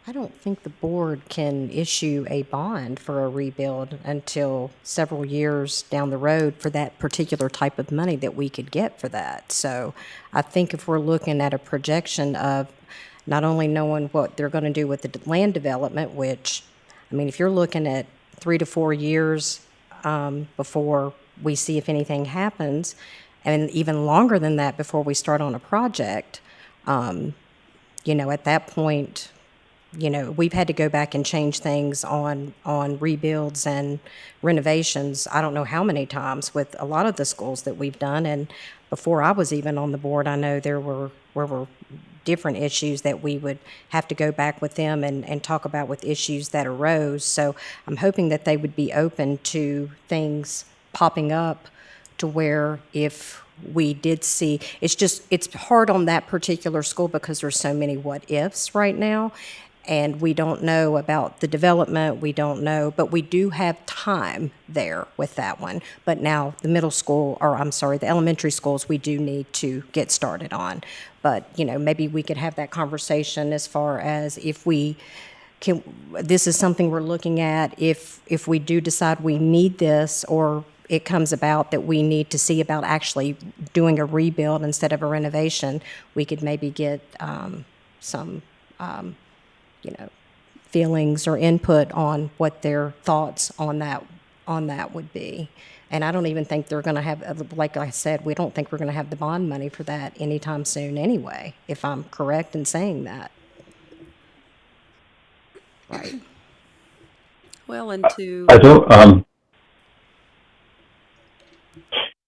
would it be okay if I can go after you, Jamie. There was a second part to what I was going to say, but I can wait till after you're done, Ms. Bond. Oh, it's okay, Ed. Go ahead. I'm sorry. I just can't see you, so I didn't know. No problem. One of the reasons for taking a more conservative approach, it has to do with the Board of Supervisors, but I was thinking if we took a slightly more conservative approach, then we could do 2 phases rather than 3 phases and do Shawsville Middle and Montgomery Central at the same time. And while it's true that we do have some time, I would feel more comfortable taking the more conservative approach. And if Fothering Gay goes forward, I think certainly within that phase 1, we would have some idea, then have that conversation with the Board of Supervisors. But I would urge us to be sensitive to the conversations that the Board of Supervisors had this spring around finances and budgeting in the county. So yes, it's true that we have time. I don't see any reason for taking a more conservative approach. And if Fothering Gay goes forward and it looks like it's going to radically transform that community, well then, we won't be in phase 2 when we know some more information and we can adjust. Thank you. Go ahead, Ms. Bond. I was just going to state that, when we did Auburn Middle, we did a reconstruction as well. We didn't do not a renovation, not a reconstruction. And a lot of that was because they wanted to keep the facade of the building. And this building is very similar to the front there and looks really cool, So that might be something that community's interested in. And for $19 million, and I understand it was years ago, and I get that the prices are different, but still, it changed that school immensely. So, I'm not opposed to renovating anything because after you see what it can do, if you go the right direction with it, I just think we need to make sure we do something for those students in an area that already feels forgotten. And whether it's a extensive renovation, for the number of students, 190 students, they are as important as any of the rest of our students.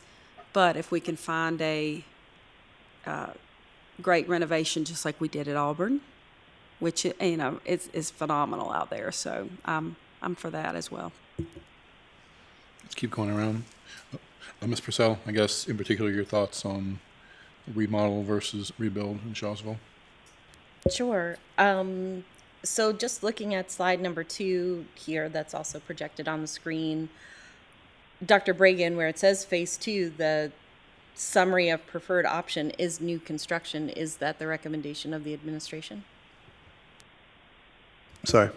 That was an ideal.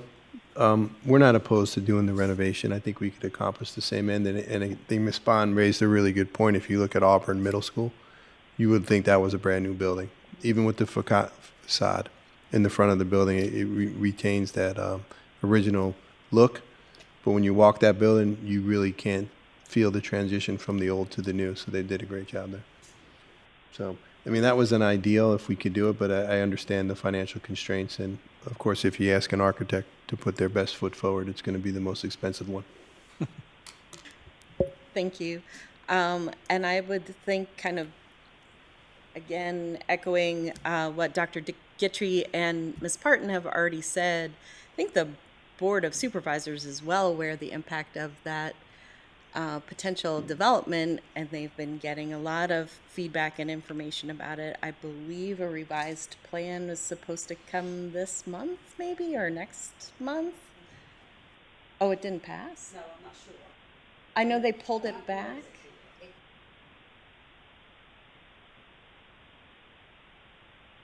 Right. So I think it would make a lot of sense to just be very transparent that our decisions very much need to follow what their ultimate decision is, because that impacts enrollment so significantly. But maybe if we are sharing this same slide deck or a similar slide deck with them at our joint meeting, to change that phase 2 section to reflect things like potential renovation and also reluctance of us to commit too much until we know what's going on in that part of the county. Dr. Roundtree? Yeah, I think that's good input, and my preference would be to have 2 slides, one without significant housing development in Eastern Montgomery portion of the county, and one with housing development, and just illustrate that without the housing development, we would maybe try to do it in 2 phases with Montgomery Central and Charlottesville Middle renovation in the same time. And then if the housing development were to move forward, we'd have a second slide that says basically, or actually what this slide says currently. Okay. And then the other thing that I had, just because the cost of construction on slide 4, it says that construction costs have increased 49%. That's that construction was 49% of what it is today in 2017. Cost of construction has increased 100% since 2017-18. So.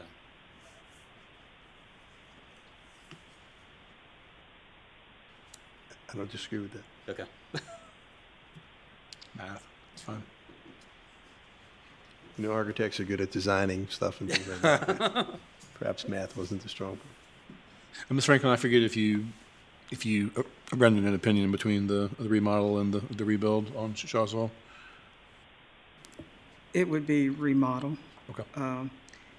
And I would like to see some more information about Montgomery Central, because at this point, we're just talking about the lower buildings, correct? Where we have our alternative programs. Yes. Right. And how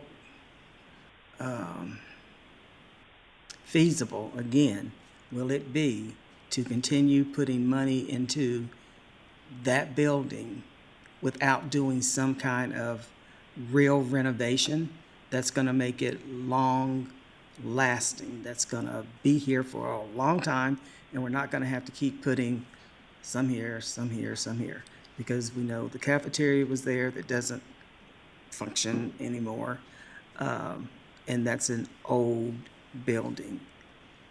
The bathrooms need to be redone. Exactly what are we going to do with that building? What's our need going to be for that building? Okay.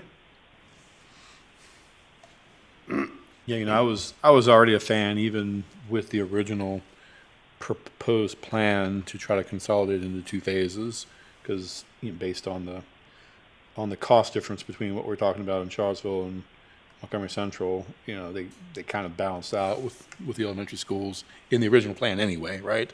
And if we go with the reconstruction in Charlottesville, then that's certainly a lower amount there. But maybe to Ms. Franklin's point, maybe we look at doing more in Montgomery Central than maybe we had originally planned, if we're not trying to bite off a rebuild in Charlottesville. So, but it does sound like, based on what I'm hearing from the board, that the preference would be a two-phased approach initially, as based on how we understand things going on in Charlottesville right now. the two-phased approach with the elementary schools in phase one, Charlottesville Middle reconstruction, and a remodel, and Montgomery Central remodel as a part of phase two. But maybe we relook at Montgomery Central based on the plans we originally had and see if there's more that we should try to do there. I think that's what I'm hearing. And then maybe a plan B, as Dr. Roundtree proposed, in case, a new development spring up in Charlottesville, although that may cause the Board of Supervisors to think long and hard about whether they want to do that if there's an additional $50 million school project that might land in their lap if they approve that. But We could put something together from all that feedback and get it to all of you and put it on the next board agenda. If that works for the team. Okay. I have one more question. Sure. The new build of Charlottesville Middle School, what is the student capacity of that building? It was on that slide, wasn't it? Is it a wash? Are they both 490, the reno and the new build? I'll get that listed there. I believe it was more than that. I believe it was. Is it listed there? The next one.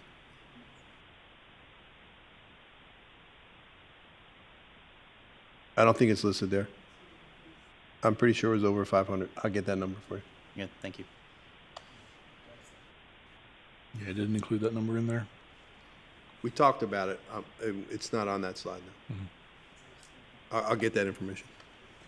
Okay. Okay, so it sounds like we have a concurrence across the board. Dr. Guitry, again, I can't see. Apologies. Any other questions or comments? No, I would just echo the sentiment regarding Montgomery Central, but I think this is a good plan. Thank you. Okay, great. So I think we got direction. And then we'll bring this back at the next meeting for a final review and vote. Is that the plan? And then we'll know what our plan is that we're going to present to the Board of Supervisors at the joint meeting. Sounds good. Okay, great. Thanks, everyone. Next up, the federal program applications for Title I, Title II, Title III, and Title IV were presented on May 20th as a first read. They are brought back tonight for approval. Emily Altizer, our administrator for federal programs, ESL and preschool, is available for questions if needed. Do I have a motion to approve the federal title grants as presented? Motion. Second. Dr. Roundtree and Ms. Franklin, any discussion? Ms. Osborne, please call the roll. Ms. Bond? Yes. Ms. Franklin? Yes. Dr. Guitry? Yes. Ms. Parton? Yes. Ms. Purcell? Yes. Dr. Roundtree? Yes. Mr. Hudson? Yes. 7 in favor. Motion carries. Next up, do I have a motion to authorize a supplemental appropriation to the 2024-25 school operating budget in the amount of $1,258,000? Second? Ms. Franklin and Ms. Purcell. The details for that are in board docs. Dr. Bragan, could you briefly summarize those? I think someone on the board or have. Basically, that's moving some of the grant monies that are in the grants that we have to transfer them to our operating budget. As you see there, they're going towards instructional and operations and maintenance. Okay, great. Yeah, that's fine. Any questions or discussion? Okay, great. Ms. Osborne, please call the roll. Ms. Bond? Ms. Franklin? Yes. Dr. Guidry? Yes. Ms. Parton? Yes. Ms. Purcell? Yes. Dr. Roundtree? Yes. Mr. Hudson? Yes. 7 in favor. Motion carries. All right, next up, the school board has in the past authorized the superintendent or their designee to review and approve the payment of the final June invoices. The July invoices are included in this request since there are no school board meetings scheduled between June 17th and July 29th. This will allow us to pay personnel and vendors in a timely manner. Do I have a motion to authorize the superintendent or designee to review and approve payment for the final June invoices from the FY 24-25 year and July invoices from the FY 25-26 appropriated budgets? So moved. Second. Dr. Roundtree and Ms. Parton. Any discussion? Can I ask a question? Yep. Thank you. I know that one of the questions that have been raised in prior conversations with board supervisors is the amount of carryover that the school division has at the end of the year. I remember seeing an update either last meeting before, and there was quite a bit that still hadn't been spent from our operating budget. Just for clarification, I know that we're going to see invoices, we're going to pay them, and there's going to be a report at the next school board meeting in the public content notes.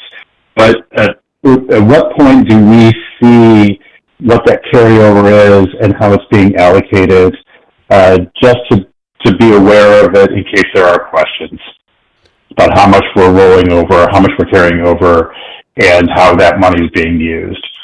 Yeah, this what you're asked to approve right now is just to pay for bills in between that July meeting, between July 29th, that's a long period, from June 17th. But I would imagine we could normally, and Ms. Bland could correct me if I'm wrong, in that July meeting or in the August meeting is when you will see what the final year-end balances are and what that carryover and what the ask would be to put that into. And we'll get all that information as soon as we close out the year, which is June 30th. So we could probably try to get it to the school board for their to look at before we ask for formal approval at the end of July, what those numbers are. We obviously don't know those until the very end of the school year. We would like, and what we anticipated doing is if we do have any monies remaining, to put that into our health reserve account to continue to build that up. We put monies in there last year, I want to say 700,000-ish to get that reserve up to 1.2 million. And we think a healthy, robust reserve is somewhere between 2 and 4 million. We're not there yet, but we'll get all that information. And when we close out the year, Ms. Bland, correct me if I'm wrong, after June 30th, we can get the school board that information. And then we do formally ask for your approval to move that money into a reserve account, what's left. Right. Okay, thank you very much. Great. Any other questions or discussion? Okay. Ms. Osborne, please call the roll. Ms. Bond? Ms. Franklin? Yes. Dr. Guidry? Yes. Ms. Parton? Ms. Purcell? Yes. Dr. Roundtree? Yes. Mr. Hudson? Yes. 7 in favor. Motion carries. All right, next up, the 2025-26 MCPS school calendar was approved on March 4th. The calendar is brought back tonight for a proposed amendment and action. Do I have a motion to amend the previously approved 2025-26 MCPS school calendar to add March 30th and March 31st as non-instructional days? In accordance with notice given at the last meeting, I move to amend the 2025-2026 calendar to add 2 non-instructional days, March 30th and March 31st, creating a spring break that would be March 30th through April 6th, with students returning on April 7th. Second. Ms. Purcell and Dr. Roundtree. Any discussion? Who wants to start? Well, I'll start. Thought you might. Gee. Open up me, let me go. Okay, so first off, everybody knows I'm against spring break. And there's not many things that I'm adamantly against, and this is one of them, and have been since the beginning, back in the day when Wendell Jones was chair. So that was a long time ago. I continuously hear in closed session when we're doing discipline matters about how we don't need to take education from students. And I agree. But adding extra days to the spring break, that's exactly what that's doing. You're keeping kids at home. Plus, we just added to our budget breakfast and wanted lunch because it helps students learn if they were able to have meals and I agree. But these are the same families that are going to be at home without anything. Families that are in homes that are needy, parents that might work 2 jobs, grandparents that are raising children. I'm sorry, but we have a county full of those very type families, and you want to add 2 more days to being off, which would make 6 days of a spring break. That's even more than a week spring break. So I took today and I called daycares. And I called them in Blacksburg, I called them in Eastern Montgomery, and I called them in Christiansburg, and not one said they could accommodate children at a drop, they're called drop-ins, or just happen to need a spring break time. So that option is pretty much out for those families that don't have family. And yes, I understand we did a survey, so if anybody wants to email me, go ahead. I've already gotten those. But yes, 1,500 people, which we do not know, were those people that had students that wouldn't need child care? Were those our staff members that didn't need child care? Or are those families that had children in early education that would need daycare? We've got, almost 10,000 students in our county, and we're thinking, however important those 1,500 people taking that survey are, I think that's a small amount to say that represents what our county needs or wants. With that being said, looking at the calendar as it is, we have, let's see here, January would have 5 days off in January, 1 in February. That's not counting if we have inclement weather. 3 in March, 4 in April, and school will be out May 25th. Now, I can understand if we go through into June like we used to, but we don't do that anymore. And with looking at the SOL scores that I saw this evening, I personally don't, every day that we can educate our students is another day that we need to. And the argument of, this is how we can have staff retention, how we can have staff looking at our county to come here. Well, our budget gave our staff quite a few different options of being able to look at Montgomery County as more of a positive work environment. So we need something for the community as a positive movement. So my vote will not to be to amend it. I don't think it's fair to our community, and I don't think it's fair to our families. And they've already accepted the 1 cent raise in order to do some of the other things that we wanted. So to say if we do it, I'm intentionally disappointed. Ms. Barton.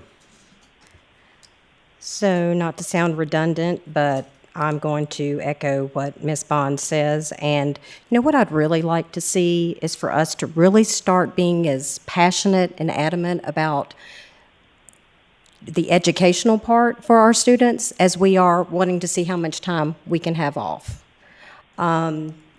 Test scores are not where they need to be and haven't been for a while. I have always, since I've been on the board, pushed for students to be in school more days. They need to be. I've had students talk to me and tell me they want to be in school. I've had families from all over every district tell me that they don't want the spring break, or they don't want it to be as long because of the hardships and some of the hardships that Ms. Bond has mentioned. You know, when our kids aren't at school, we're worried about feeding them. Well, sometimes the only meal they get is when they are at school. So that's something else to consider. And then you throw the daycare in there, and not everybody is able to go and take a trip and go on vacation during spring break. And I'm not trying to make the people who do feel bad at all whatsoever. But you know, given the time off that Ms. Bond has already mentioned, inclement weather days, but more often than not, I feel like what I need to do and how I need my thinking to be and where I need to put my priority is in our kids. And I feel like our staff get treated well. I feel like our staff, you know, they've come to us with several things that they have asked for. We have accommodated pretty much all of those. You know, I feel like our staff gets a very good, you know, breaks compared to other school systems and other places of employment, if you want to get right down to it. So I cannot support adding the days. So we had brought this back because we had given the option, and I thought the board was almost kind of in agreement to that. You know, we want to keep a set amount of days here, which we were given by the superintendent and the calendar committee, and we had to take some days away somewhere. So we started out with possibly taking it from the winter break.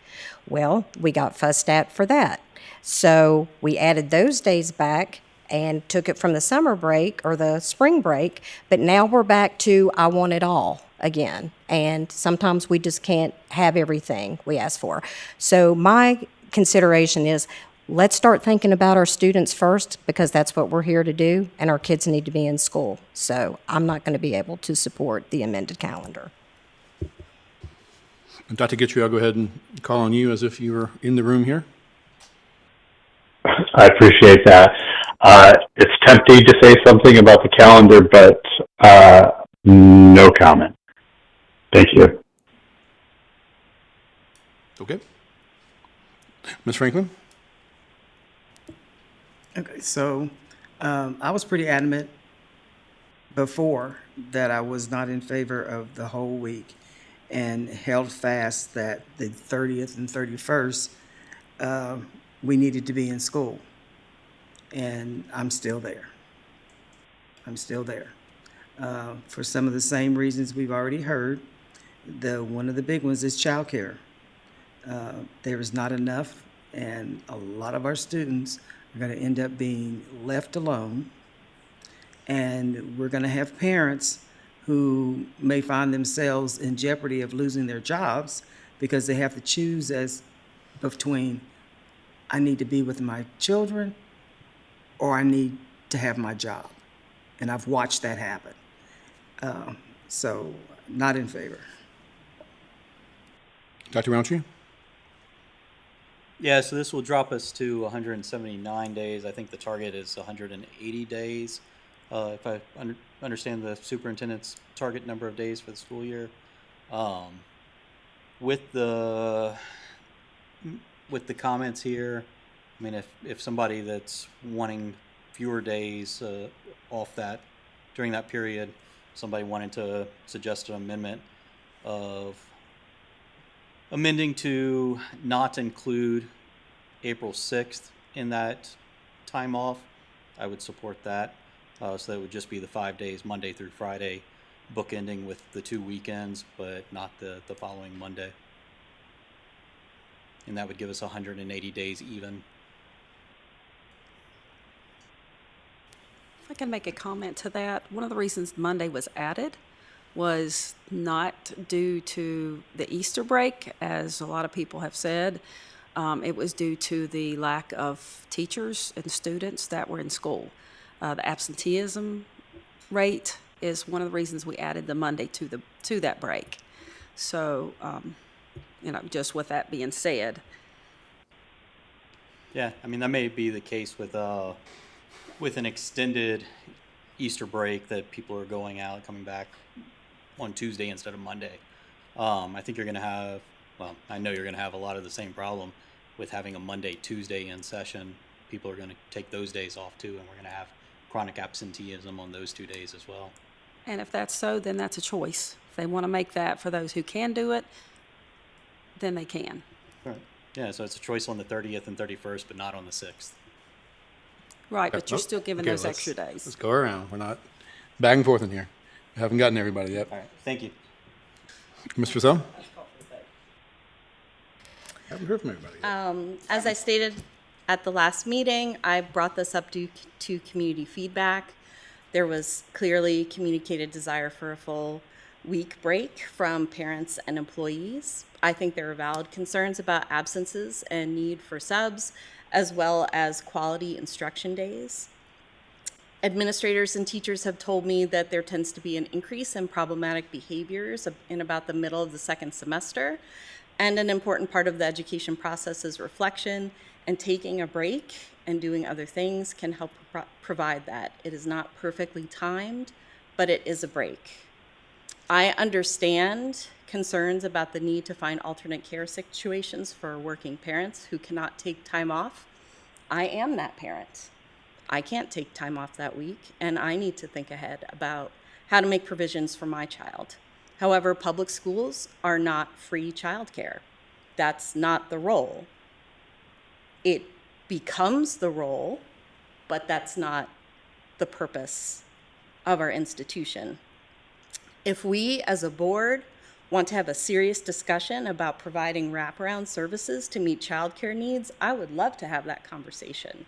And that's one of the reasons why I keep bringing up the idea of community schools, because that's a way to formalize relationships with community partners to better meet student needs and provide services like childcare that better fit parent work schedules. We have a 2-week break at the end of the calendar year and 11 and a half weeks of break over summer, and there's no kind of pushback on those, just these 2 days. So there's just some something is not lining up for me here. I understand that camps are expensive. I understand that the scramble is stressful. The bank account dwindles quickly, because that's my lived experience as well. But a public school calendar is not about that. It's about trying to arrange things so that students can be successful, and part of that is working in breaks. So that is why I made the effort to find a way to potentially make this amendment, and if it does not pass, then I just tried, and that's it. See, from my 2 cents here, if there's one vote that I've had since I've been on the board that I'd like to take back, it was that calendar vote, because I feel like, although there was some good negotiation, some good compromises from some of us on the board, and not as much all the way around. I think that ultimately what we landed on was a Frankenstein that nobody wanted, right? There's nobody asking for less than a week, but more than nothing spring break, and that's what we landed on. So the calendar committee presented to us, and if we trust their efforts, the fact that they're trying to put school students first just as much as we are, and it's not just about them wanting more time off, then I would trust that they factored those considerations into the recommendation that they brought before us, and we discounted it in that vote. And then we took a survey, and in that survey, which I have it right here, 87, almost 90% of those respondents preferred a full week.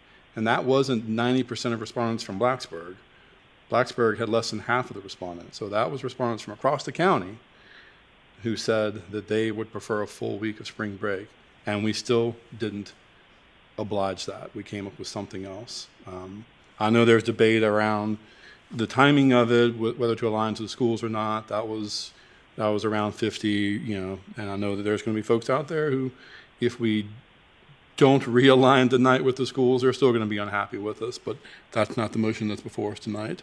And then the last data point that I will share with you, I think I did this when we voted on this last year, If you look at our surrounding counties, Pulaski has a week of spring break. Theirs is after Easter, which is interesting because then it kind of ties into that Monday that we were talking about. I think Pulaski goes more days than we do, just putting that out there. But they can account for a week of Easter. Botetourt has a week of Easter. Radford City has a week. Roanoke County has a week. Salem has a week.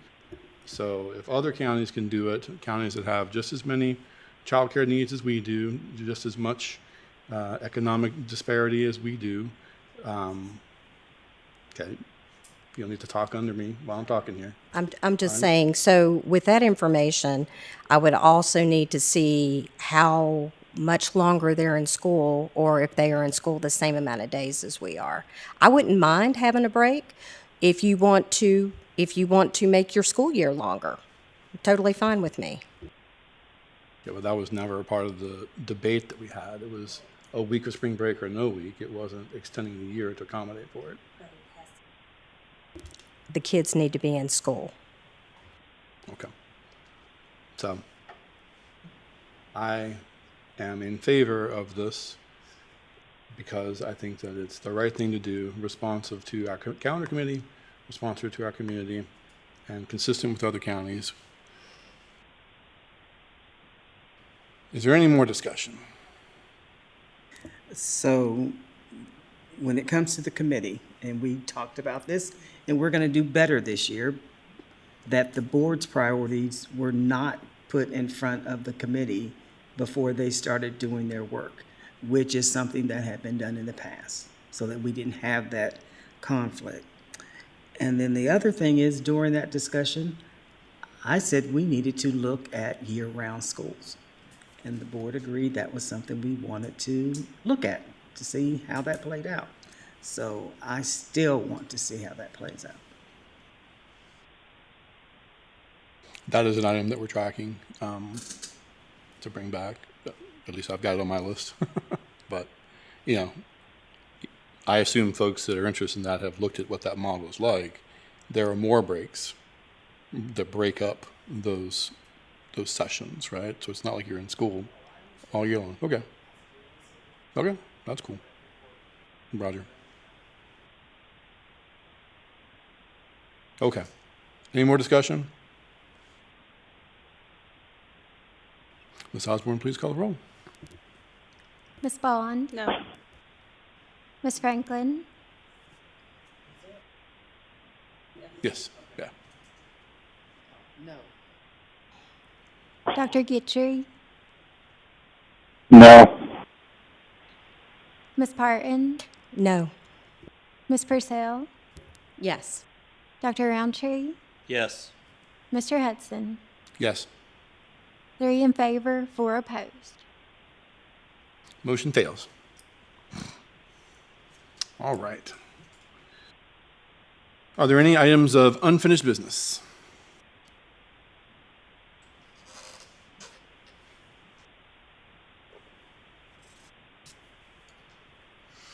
Were the lights dim that whole time and I just didn't realize that? It's weird. Are there any items of new business? So I'm not sure if it's new, but because I think Dr. Gitry brought this up before, related to the issue of immigration and what happens with our students. So at the law conference I just attended, related to subpoenas and warrants, whether they be state, local, or federal, what plan do we have in place if when someone shows up? And making sure that folks understand what they need to look for, who it is that they call immediately, how they receive the folks who may show up. Just what is our plan and what is our training around that? When this first came up as an issue, we got all our information. We attended some conferences with the BDOE and with our legal counsel, and we shared with our principals the distinction for them to look for between a judicial and an administrative warrant. and who to call should somebody come to the door and have those warrants before you let anyone in the building. So we've trained them on that. We could get that information. Mr. Garrison could present to the board if you want that at a future meeting. But our team did a nice job, and we're prepared ahead of time. And as far as I know, to this day, we have not had any warrants that were attempted to be served for children in our schools. Because sometimes it's not just for the children, it can be for information, as you know. And, one of the pieces of advice was to be polite, ask folks to come in, ask for the documentation, and make sure everything is in order, and then, make the contacts, which I'm sure you always share with us. We can give a summary of that and what we did. We did do that training pretty close to when that first became relevant. Okay, great. Any other items, new business?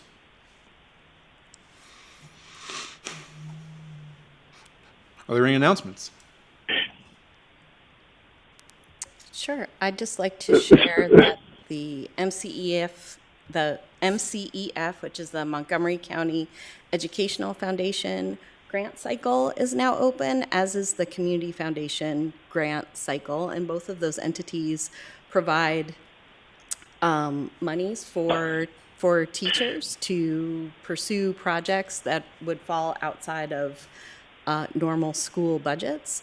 On Thursday, June 5th, there'll be a grant workshop on Zoom for teachers, and I hope that folks can sign up and take it and get more information and get their questions asked. But it will also be recorded, so it'll be available if you happen to have a conflict at that time.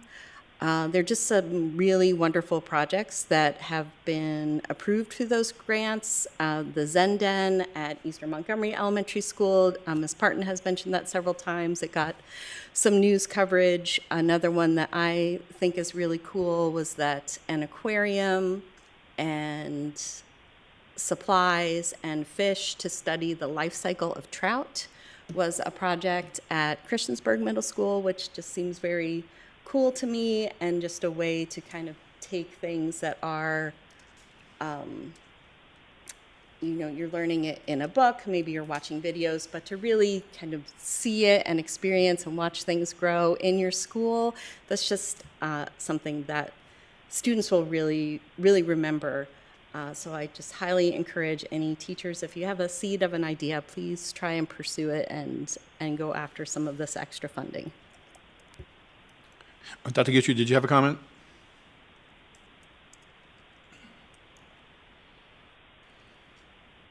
Sorry, I was just going to ask on that presentation, I think it's the mute button fast enough, to let us know about any agreements between ICE and local law enforcement. If you could present that information along with the protocols, that'd be helpful. Thank you so much. Can you say that again, Dr. Guthrie? Sorry. And local law enforcement, I believe.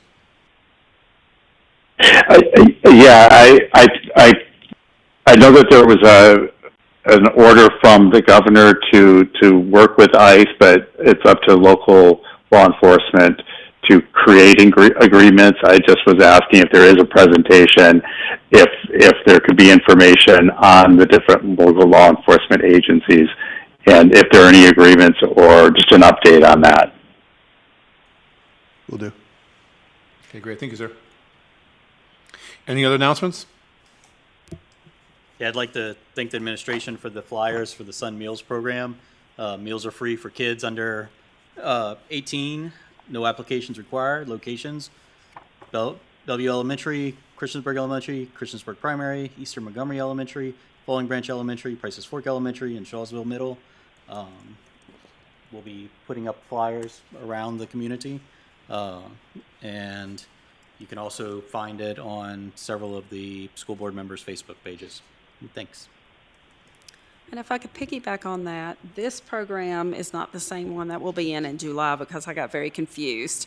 And so I had to call and find out. But that's another program that we definitely need to get flyers out, because that way parents, don't have to have children present. And I think that makes a big difference for those working. Yep. Great. Anything else?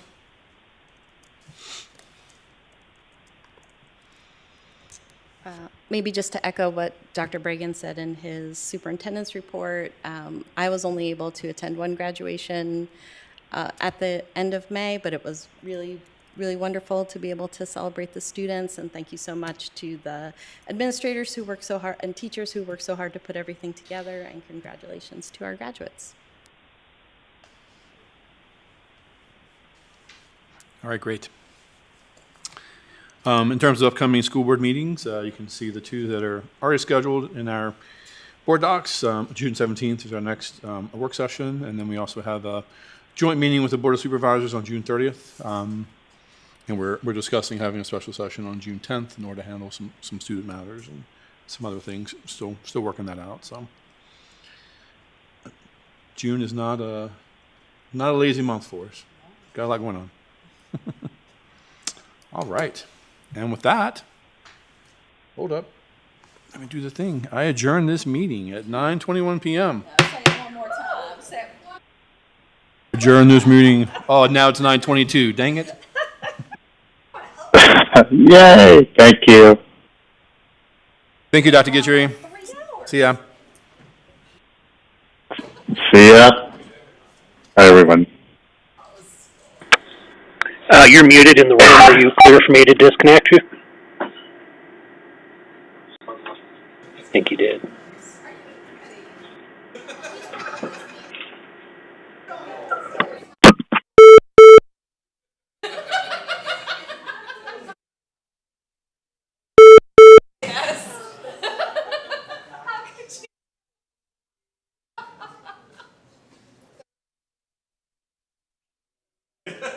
It's a long 30 seconds, I'm just saying.